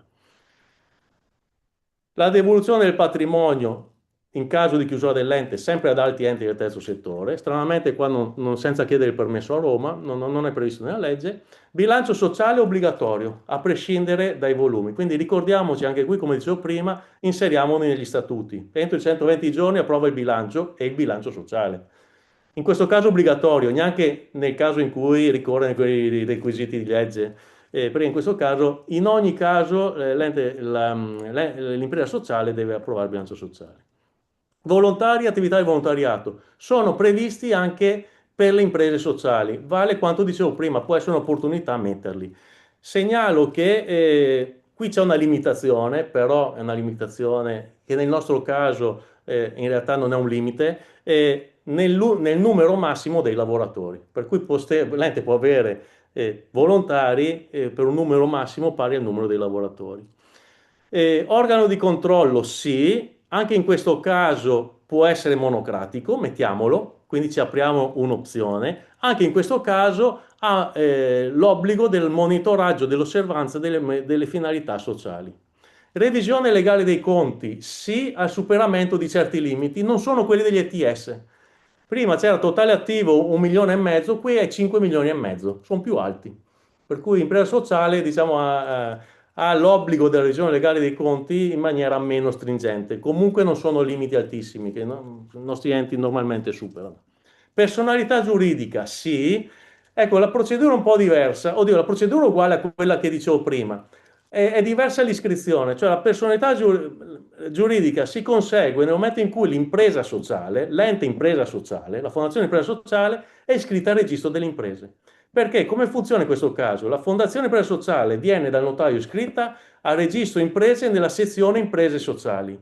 In automatico, nel momento in cui viene iscritta in questa sezione, è iscritta a RUNZ senza neanche fare domanda. Ma l'ho vista proprio per esperienza, il giorno stesso l'iscrizione a RUNZ avviene in automatico. Per cui vale quanto dicevamo prima sulla procedura, perché comunque il notaio deve attestare la presenza del patrimonio minimo. Ci avviciniamo alla fine, disposizioni particolari. Ecco, 1, vabbè, segnalo, I rappresentanti di enti pubblici non possono assumere la presidenza dell'impresa sociale. La segnalo perché non facciamo errori. 2. Le imprese sociali destinano il 3% degli utili netti annuali ai fondi per la promozione e lo sviluppo delle imprese sociali. Diceva prima Paolo che le imprese sociali hanno un'agevolazione incredibile, cioè non pagano le tasse sugli utili destinati a riserva, a incremento del patrimonio. Ok? C'è un 3%, non lo dico di tassa, ma quasi, il 3% deve essere devoluto ai fondi per lo sviluppo imprese sociali, eccetera. Per cui non siamo a un livello zero, ma 3%. Comunque importo non estremamente rilevante. Quindi, no, su questa cosa qua però segnalo una cosa della sostanza, perché questa è la vera differenza che c'è con le imprese sociali. Mentre abbiamo visto prima che rispetto agli enti del terzo settore, criticità, un regime fiscale molto complesso per quanto riguarda l'IRES, commercialità, non commercialità, una frase prevista nel decreto non concorrono alla formazione del reddito imponibile IRES delle imprese sociali le somme destinate a incremento del patrimonio è potentissima. Cioè l'impresa sociale, la fondazione impresa sociale, ancorché abbia utili, anzi sia utile e brava, ben venga, perché fa ancora più patrimonio, non paga le tasse, non paga l'IRES. Questa è un'agevolazione incredibile che paradossalmente la fondazione ETS che scopre di essere commerciale perché ha un margine di più del 6%, si trova a pagare le tasse, dice prima, anche sul 5 per 1000, sulle erogazioni liberali, eccetera. Per cui questo è un elemento di valutazione che va molto ponderato.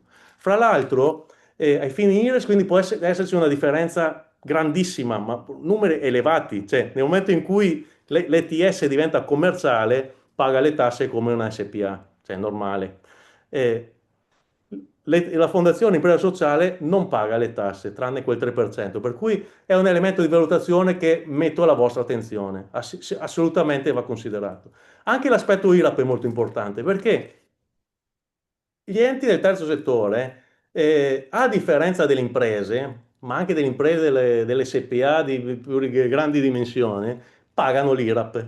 Perché le imprese, mentre invece le imprese oggi, per il fatto che c'è la detassazione IRAP sui dipendenti a tempo indeterminato, in realtà sul costo del lavoro pagano IRAP in maniera irrisoria, solo se hanno dei tempi determinati. L'impresa sociale utilizza il metodo di tassazione IRAP delle imprese, per cui può essere che se voi avete, e come avete, numerosissimi dipendenti a tempo indeterminato, vi trovate a avere un risparmio IRAP con l'impresa sociale molto, molto, molto rilevante. Per cui c'è un aspetto fiscale vantaggioso per l'impresa sociale che è davvero da considerare, sia ai fini IRES sia ai fini IRAP. La detassazione IRAP del dipendente a tempo indeterminato è una cosa molto grossa. Negli ETS, negli enti non commerciali, questa detassazione totale non esiste e infatti paga l'IRAP in maniera importante. Detto questo, un warning, però c'è una caratteristica, ho messo attenzione, ed è l'ultimo punto che mi appresto a trattare. Attenzione, c'è una clausola che nei regolamenti o negli statuti dell'impresa sociale va assolutamente messa. Questa la sottopongo alla vostra attenzione perché, diciamo, come in contropartita magari dei vantaggi fiscali che dicevo prima, c'è una formulazione che in alcuni casi potrebbe essere un appesantimento non appropriata. Dico in alcuni, non in tutti, perché in alcuni casi, anche per esperienza, è capitato di dire per me, per noi questo non è assolutamente un problema. Di cosa stiamo parlando? È previsto nel decreto 112-2017 sull'impresa sociale che nei regolamenti aziendali o negli statuti delle imprese sociali devono essere previste adeguate forme di coinvolgimento dei lavoratori e degli utenti e degli altri soggetti direttamente interessati alle loro attività. Per cui nello statuto devo prevedere delle forme di coinvolgimento, soprattutto dei lavoratori, ma anche degli utenti, alle attività della fondazione, dell'ente. La legge poi spiega, fa un passo in più, l'ho scritto dopo, per coinvolgimento deve intendersi un meccanismo di consultazione o di partecipazione. Consultazione, vabbè, ancora beh, gestibile. Di consultazione o di partecipazione, per cui o non è necessario che partecipino alle decisioni aziendali, mediante il quale i lavoratori, gli utenti o altri soggetti direttamente interessati siano in grado di esercitare un'influenza sulle decisioni dell'impresa sociale. Per cui devono esserci dei meccanismi di consultazione, di partecipazione dei lavoratori e degli utenti. Questo è un vincolo che va assolutamente considerato. Ma vediamo di più. Questo o da regolamento o statuto. Potremmo dire, vabbè, Alessandro, non lo mettiamo nello statuto, facciamo un regolamento ad hoc senza rendere la cosa troppo gravosa e impegnativa, anche perché magari poi il regolamento si può cambiare in base alle esigenze e necessità. C'è però un punto nel decreto che dice gli statuti, e quindi aiuto, non sta più parlando di regolamenti, e quindi noi stiamo lavorando sugli statuti adesso, dobbiamo considerare questo punto. Gli statuti delle imprese sociali devono in ogni caso disciplinare. Il primo caso, i casi e le modalità di partecipazione dei lavoratori e degli utenti anche tramite loro rappresentanti nell'assemblea. Non ci interessa. Ecco, questo mettiamo da parte. Nell'assemblea, se siamo fondazioni, non abbiamo l'assemblea tendenzialmente, salvo che non siamo fondazioni comunitarie con l'assemblea. Però, ecco, se abbiamo un'assemblea, dobbiamo nello statuto prevedere la modalità di partecipazione. Però il secondo punto, attenzioniamolo, lo avevo anche evidenziato. Gli statuti devono in ogni caso disciplinare nelle imprese sociali che superano due dei limiti indicati e sono dei limiti non altissimi. Li ho scritti sotto: attivo stato patrimoniale 2,75 milioni, ricavi 5 milioni e mezzo, dipendenti 25. Probabilmente ci rientriamo tutti. Allora, gli statuti dell'impresa sociale devono in ogni caso indicare la nomina obbligatoria da parte dei lavoratori ed eventualmente degli utenti di almeno un componente sia dell'organo di amministrazione che dell'organo di controllo. Non posso non dirvelo. Ok, quindi se a ricorrere di questa dimensione, che non è estremamente rilevante, bisogna prevedere nello statuto la nomina di un rappresentante dei lavoratori e eventualmente degli utenti, quindi sicuramente di uno dei lavoratori, nel consiglio di amministrazione dell'ente. Allora, ovviamente ogni ente farà le sue valutazioni, però è una valutazione, a mio parere, importante, alla pari di quella fiscale che dicevo prima. Conclusione, punti di riflessione, siamo su questo livello qua. Io lo apro come punto di riflessione perché ognuno, dicevo, fa le sue valutazioni. Punti di riflessione, cosa abbiamo visto nella diversa formazione degli istituti tra ETS e imprese sociali?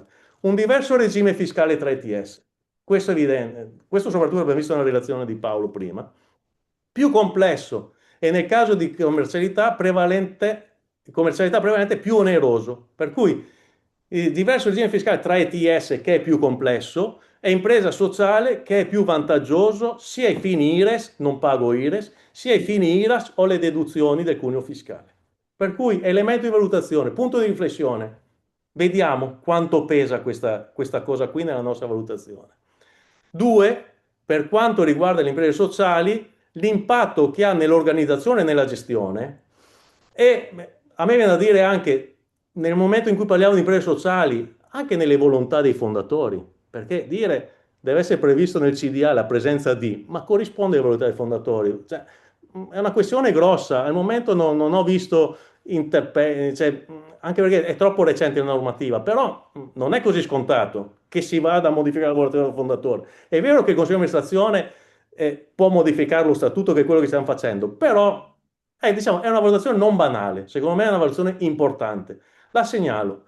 Per quanto concerne per impatto nell'organizzazione e nella gestione o meno, cioè se c'è un impatto o meno, perché dicevo prima c'è chi dice per noi nessun problema perché su tutto coinvolgiamo già i lavoratori. Alessandro, che problema c'è? Anzi, vabbè, c'è, per cui non tutti i soggetti sono uguali, della previsione statutaria o da regolamento delle forme di coinvolgimento dei lavoratori. Cioè è una bilancia.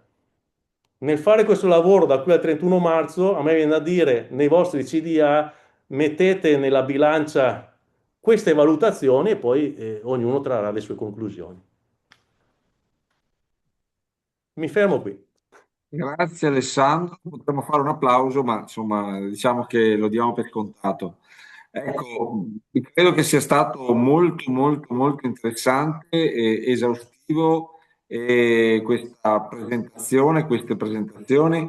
E fra l'altro ci sono già due domande a cui io credo sia il caso di rispondere immediatamente. Allora, la prima, per le fondazioni ex IPAB che rispettano il requisito di legge sono non commerciali e quindi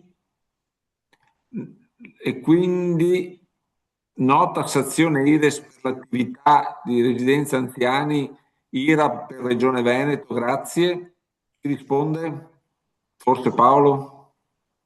Ai fini IRAP, allora la decommercializzazione prevista appunto dalla lettera B bis riguarda le imposte dirette. L'IRAP segue una strada un po' sua, per cui trattandosi di ente non commerciale segue l'IRAP come gli enti non commerciali, calcolato sul metodo appunto del retributivo accennato anche prima da Alessandro. Sappiamo che la regione Veneto l'IRAP bisogna pagarla, qualche altra regione invece non è così, però questa è, e quindi direi così. Non so se ho risposto alla domanda. Beh, Questa è la domanda, se non mi sbaglio. casomai sì, era proprio questo il senso della domanda. Perché è vero, l'attenzione all'IRAP ci sta perché appunto in regione Lombardia l'IRAP non la pagano. Esatto, sì. La seconda domanda, che è molto interessante, è questa. Gli accantonamenti a conto economico, fondo rischi, crediti di dubbia risagibilità, fondi spese future, rientrano nella determinazione del risultato di gestione ai fini della non commercialità? Ma allora, a mio modo di vedere, sì, rientrano perché la normativa e la circolare praticamente abbracciano tutti i costi effettivamente sostenuti, quindi compresi anche gli accantonamenti di cui stiamo parlando.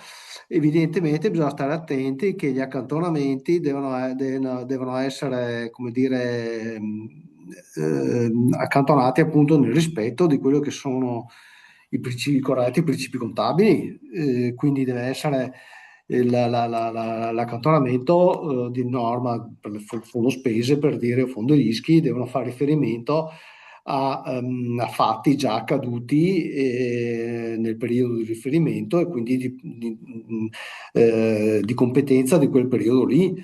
Quindi nel rispetto, ripeto, di quanto prevedono i principi contabili, cioè l'IC, in merito agli accantonamenti al fondo spese e fondo rischi. Però una volta rispettati i corretti principi contabili, certamente, secondo me sì, fanno parte dei costi effettivamente sostenuti. Grazie. Vedo adesso un'altra domanda. Una fondazione Onlus che decide di diventare ITS sotto forma di fondazione impresa sociale deve presentare la domanda di iscrizione alla Camera di Commercio e non al RUNTS. In tal caso i bilanci dei 2 anni precedenti e la situazione patrimoniale periziata devono essere redatti secondo lo schema previsto dal RUNTS o quello classico della CCA?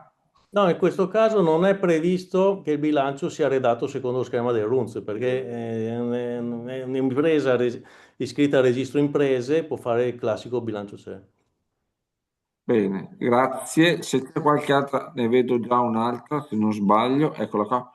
Quindi non paga IRES e paga solo IRAP, quindi di fatto continua il regime ONLUS per le ex IPAB, Paolo?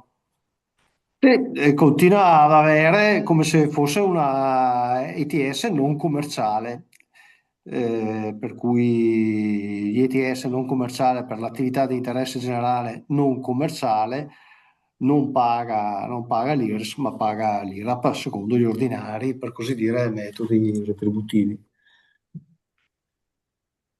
Bene, grazie. C'è qualcuno che chiede le slide, ma penso che già ci sarà anche la registrazione disponibile dell'evento, quindi credo anche le slide. Allora, Sì, certo. se un attimo, ce n'è un'altra domanda. Circolare 1.E.2.2.4, criteri di commerciabilità. Non ho Circolare Se 1 è... circolare uno, insomma, famosa. Plurale perché non è che sappia proprio a memoria tutti... 2.2. Dice Pagina l'agevolazione 41. si applica ai sensi e nei limiti della disciplina dei de minimis. Sensi limiti della disciplina de minimis.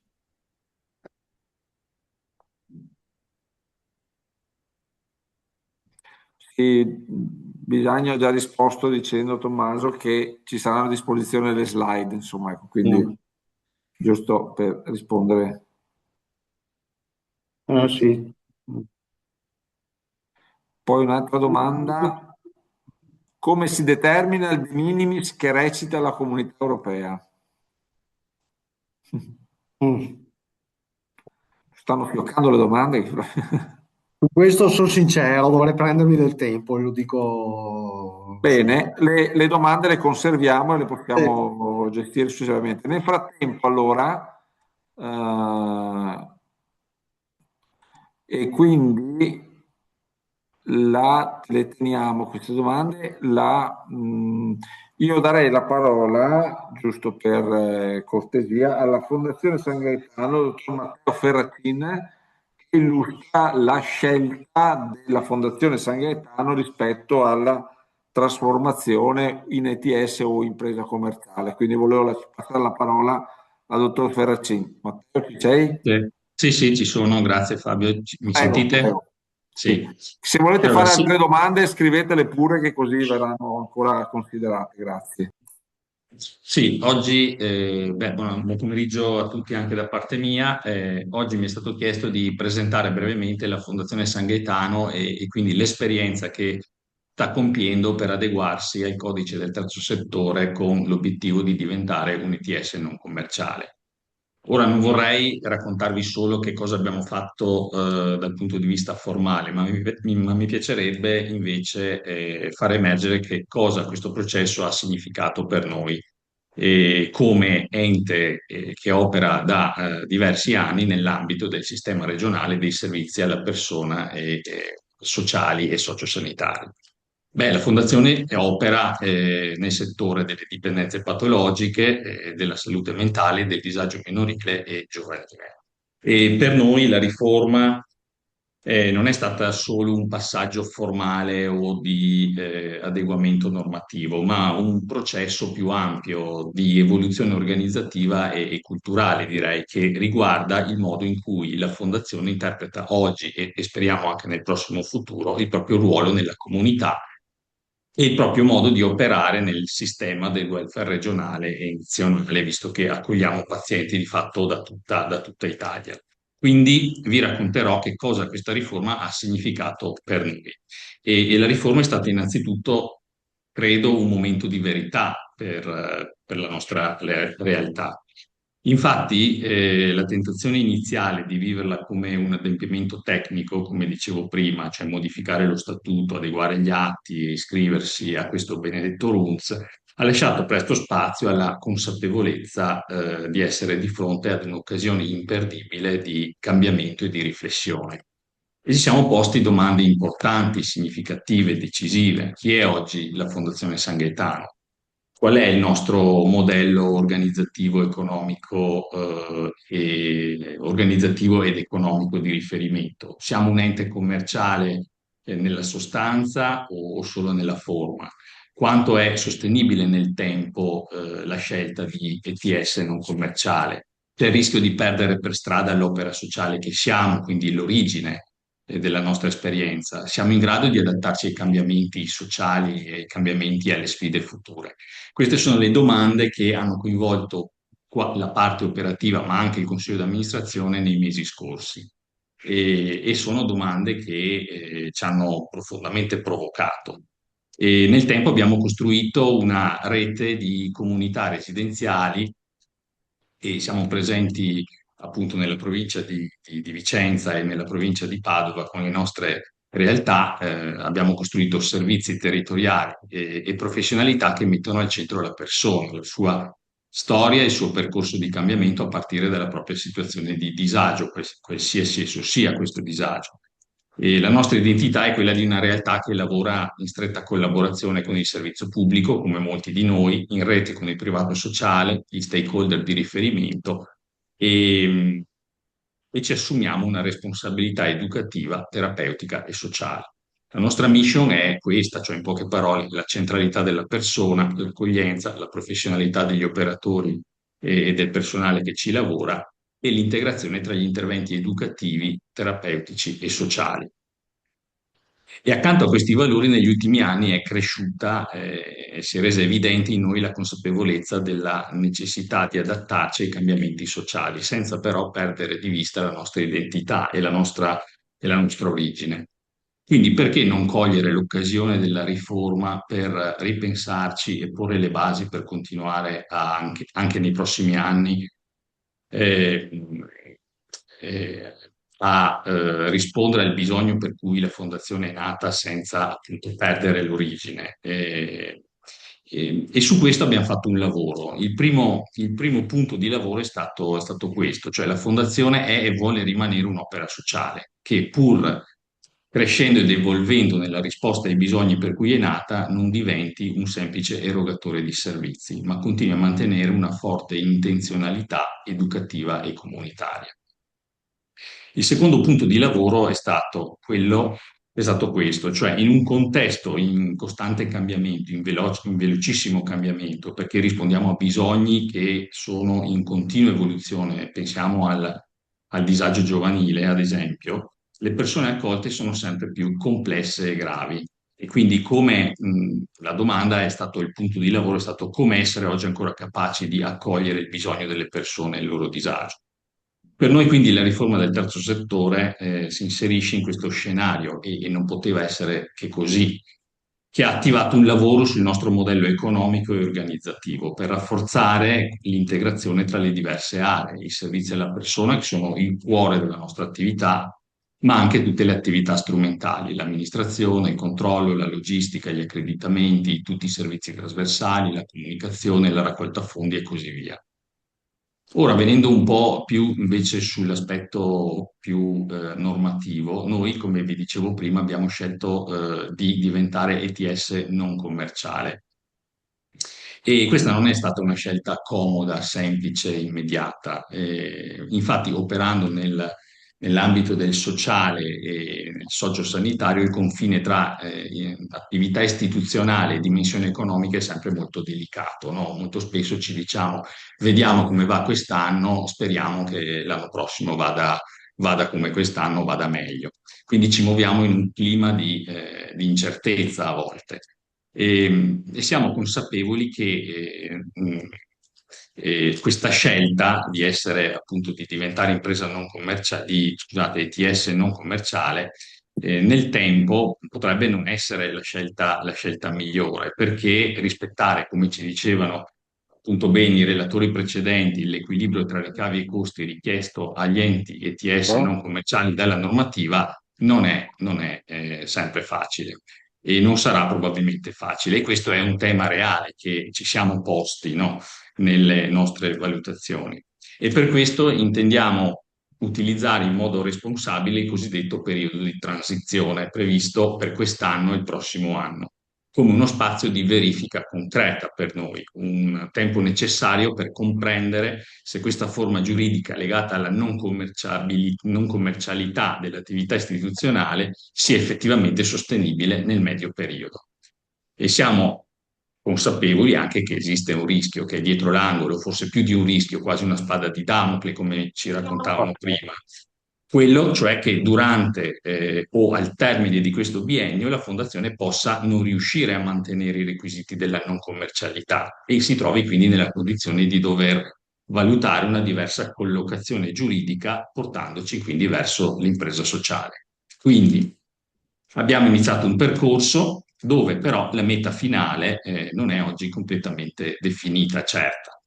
E quindi nasce una domanda, perché quindi non subito impresa sociale, visto che potrebbe esserci quell'evoluzione? Beh, abbiamo preferito un percorso più graduale piuttosto che una decisione immediata e forse poco maturata, insomma. Questa scelta nasce anche dalla valutazione di, almeno questa è la nostra opinione, di non avere un'esperienza consolidata nel funzionamento e nell'applicazione della forma giuridica dell'impresa sociale, che comporta quindi precise ricadute sul modello organizzativo, sulla governance, sui processi decisionali dell'ente e anche probabilmente, anzi sicuramente una fiscalità diversa. E poi c'è anche il tema del vestito giuridico, che è abbastanza diverso, almeno per quello che abbiamo capito, da quello dell'attuale onlus, e quindi il vestito dell'ETS non commerciale probabilmente in questa fase qui ci corrisponde di più. Ed è per questo quindi che il Consiglio di amministrazione ha ritenuto necessario procedere per gradi in questo percorso, in questa fase, con attenzione e responsabilità, evitando scelte affrettate e definitive che potrebbero dimostrarsi Siamo poi qua giù.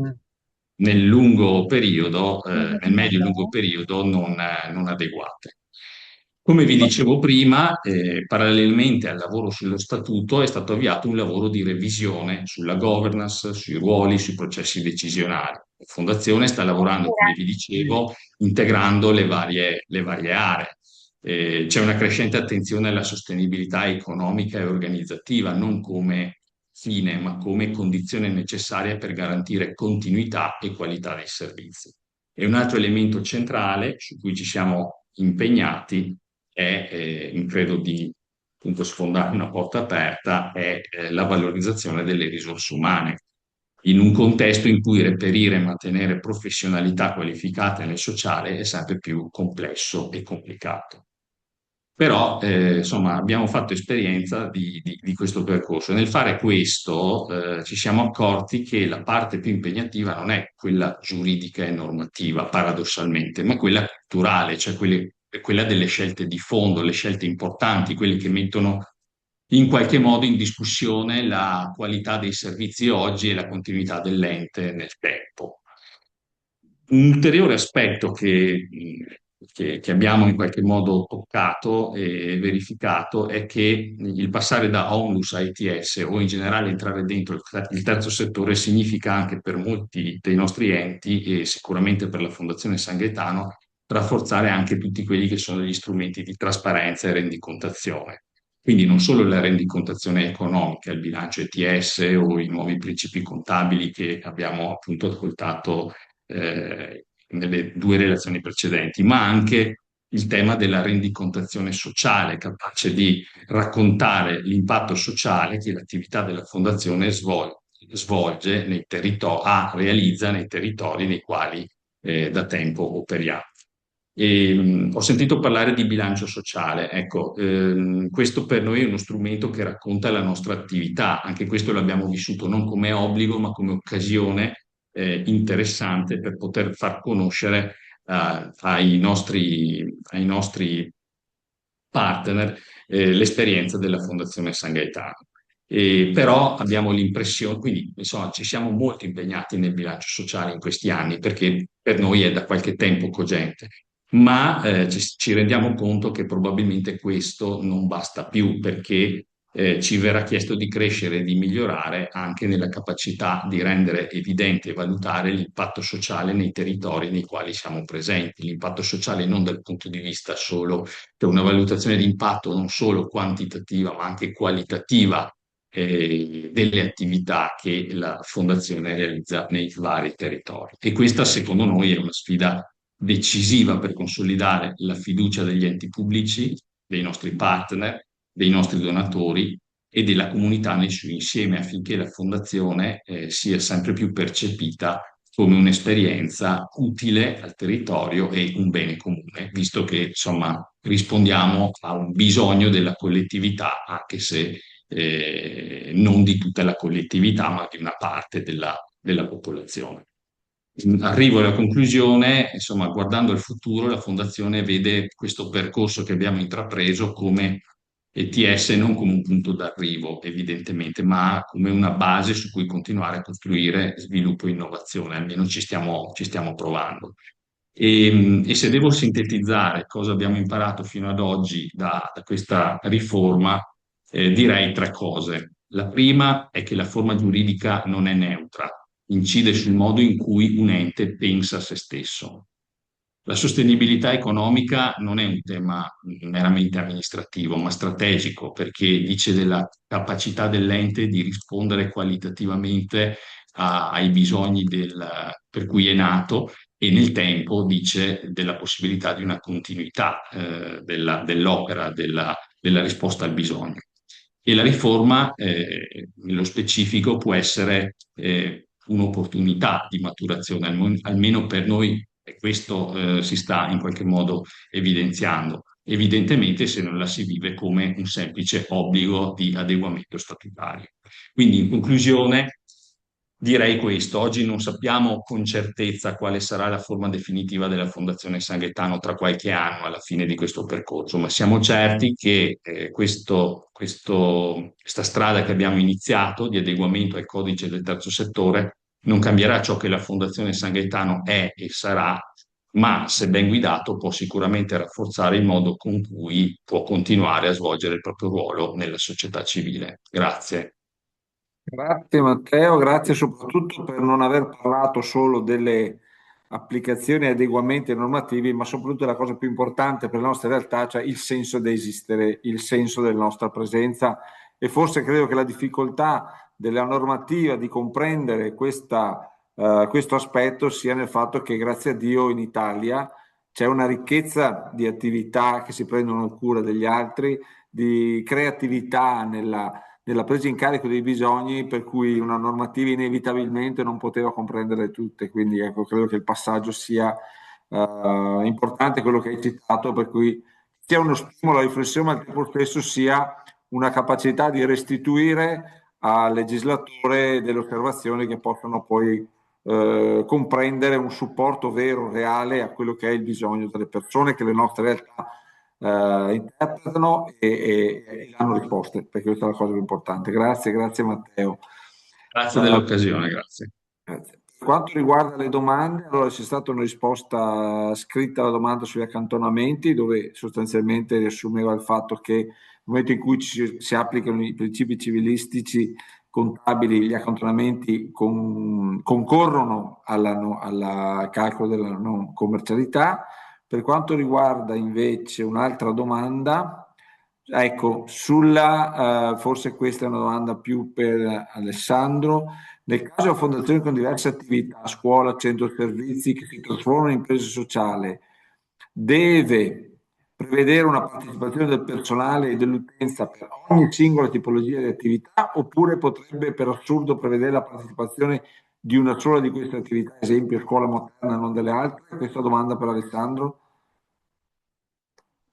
Ma la legge dice che devono essere previsti i criteri, per cui a me viene da dire mm, eh, che c'è margine per costruire una dicitura eh, secondo quello che valuta l'ente. Cioè, il fatto che siano previsti i criteri, ma non dica dei rappresentativi di tutti i settori, eccetera.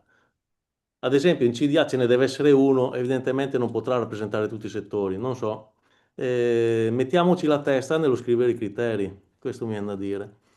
Posto che non c'è storia, cioè è una cosa totalmente nuova. Però, ecco, questo mi sento di dire. Grazie Alessandro. Un'altra domanda.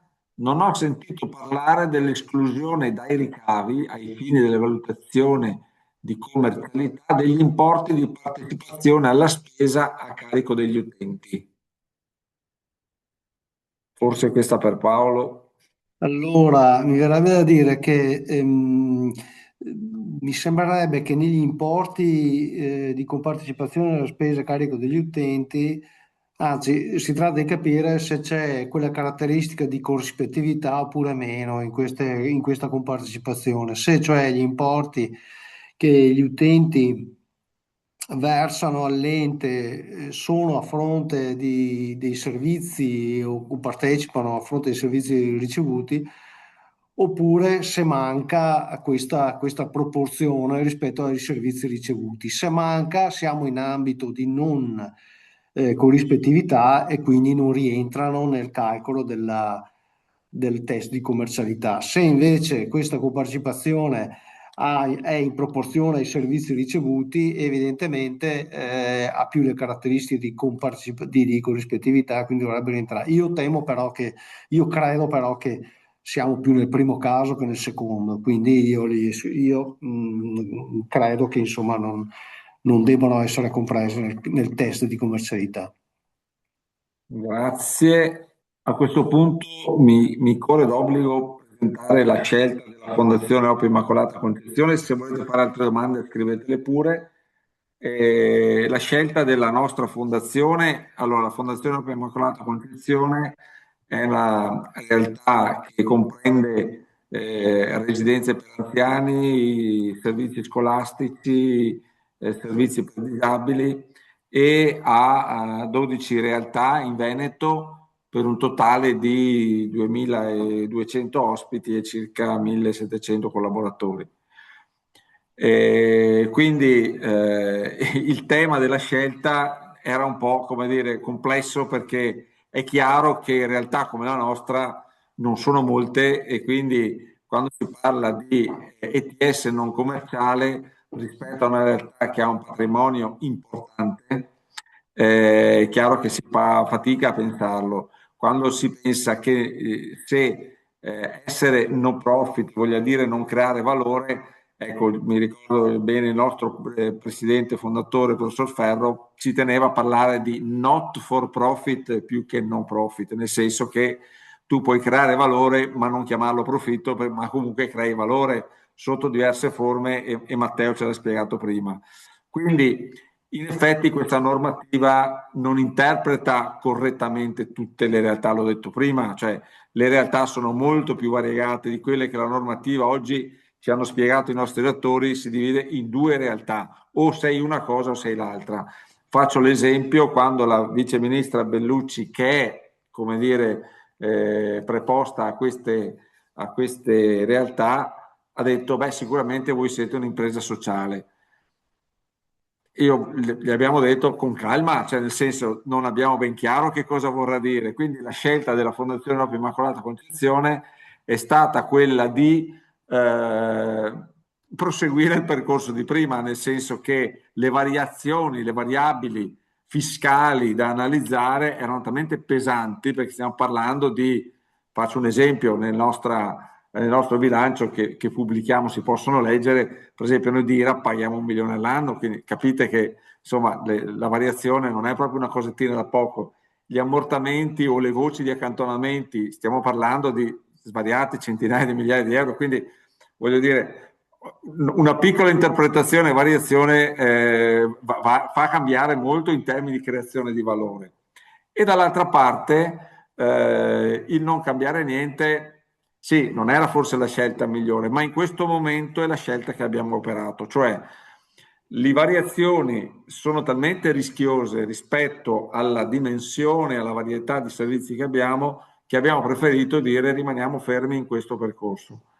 Anche perché, come dire, è vero, è stato detto prima, la volontà dei fondatori qual era? La volontà dei fondatori nostra era di essere innovatori.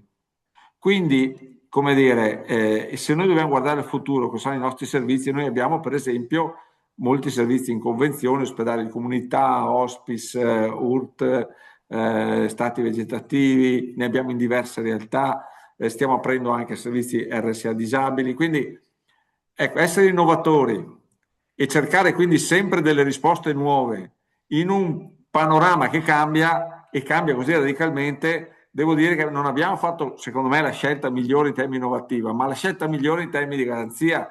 Cioè, se non vogliamo crearci delle difficoltà o delle conseguenze, per il momento rimaniamo ETS non commerciale. Cioè, diventiamo, ma rimaniamo, e non era un lapsus freudiano, cioè, come dire, rimaniamo come siamo. Ma credo che sia importante invece chiederci quali sono le vere opportunità che si possono percorrere nel momento in cui sei innovatore, vuoi rispondere sempre a nuovi servizi, hai nuove realtà che si aprono, e forse la modalità di azione in forma di impresa sociale, che di fatto è quella che rispecchia di più il nostro modo di operare, potrebbe essere la vera soluzione. Ma ripeto, è necessario sviscerare le incertezze non solo fiscali, ma le incertezze rispetto alla filosofia che sta sotto alla norma, e cioè che cosa vuole percorrere la normativa o lo spirito della norma quando dice l'impresa sociale è lo strumento per chi lavora in questo senso e fa l'interesse comune.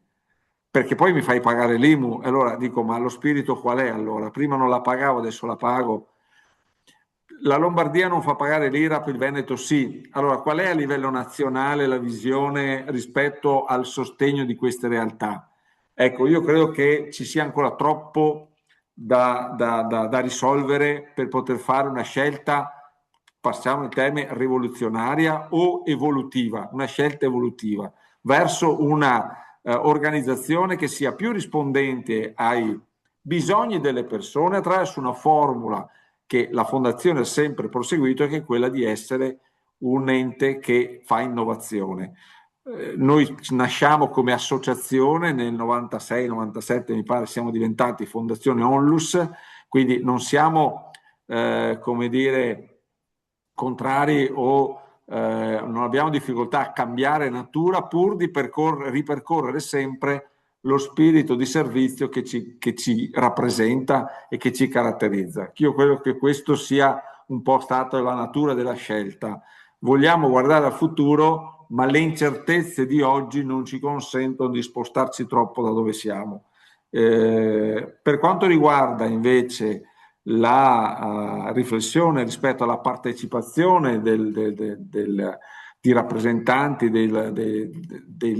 dell'utenza, degli stakeholder, diciamo, rispetto alla governance, io devo dire che oggi in questo momento siamo un po' misti, nel senso che nel Consiglio ci sono già rappresentanti dei collaboratori, non eletti dai collaboratori ma scelti dal Consiglio, ci sono rappresentanti degli utenti, nel senso che ci sono rappresentanti del tessuto sociale che noi seguiamo, quindi si tratta di capire anche qui come poi creare un equilibrio, per esempio nell'organo che elegge il Consiglio di sorveglianza, che è il Consiglio dei Benemeriti, all'interno ci sono tantissimi collaboratori, anche ex dipendenti che sono dopo andati in pensione, sono stati coinvolti per essere membri di questo Consiglio, perché insomma è molto importante, ecco, sapere che chi lavora alla fondazione, chi opera nella fondazione, chi entra in contatto con la fondazione sta lavorando per creare un valore nel territorio che speriamo tutti che dura nel tempo, perché il servizio agli anziani o sanità territoriale ai bambini è necessario nel tempo, è necessario sempre. Quindi anche questa, secondo me, questa fase di incertezza va superata, e forse, ecco, diciamo che vorremmo attraverso questi incontri far sì che la spinta che si può dare alla riflessione, al chiarimento rispetto alla strategia di una normativa che interpreti una strategia di sostegno vero alle fragilità, a far sì che il terzo settore sia quel settore creativo che abbia gli strumenti per poter dare risposte che, se fossero date, e questo ce lo dobbiamo dire, a livello di organizzazione statale non funzionerebbero o costerebbero molto di più. Non l'abbiamo detto all'inizio, ma lo sappiamo perché facciamo tutti questo mestiere e siamo contenti di farlo. Insomma, sappiamo che il bene comune che noi facciamo lo facciamo proprio per rappresentare una risposta anche a quello che il bene comune rappresentato dalla gestione pubblica non arriverebbe mai a fare questo, o non lo farebbe con gli stessi risultati, ma questo ci sta, insomma, questo lo sappiamo. Quindi a maggior ragione abbiamo bisogno di chiarezza. Quindi ecco, questo era un po' la risposta. Quindi ecco, basta, ecco, volevo chiudere con questa riflessione.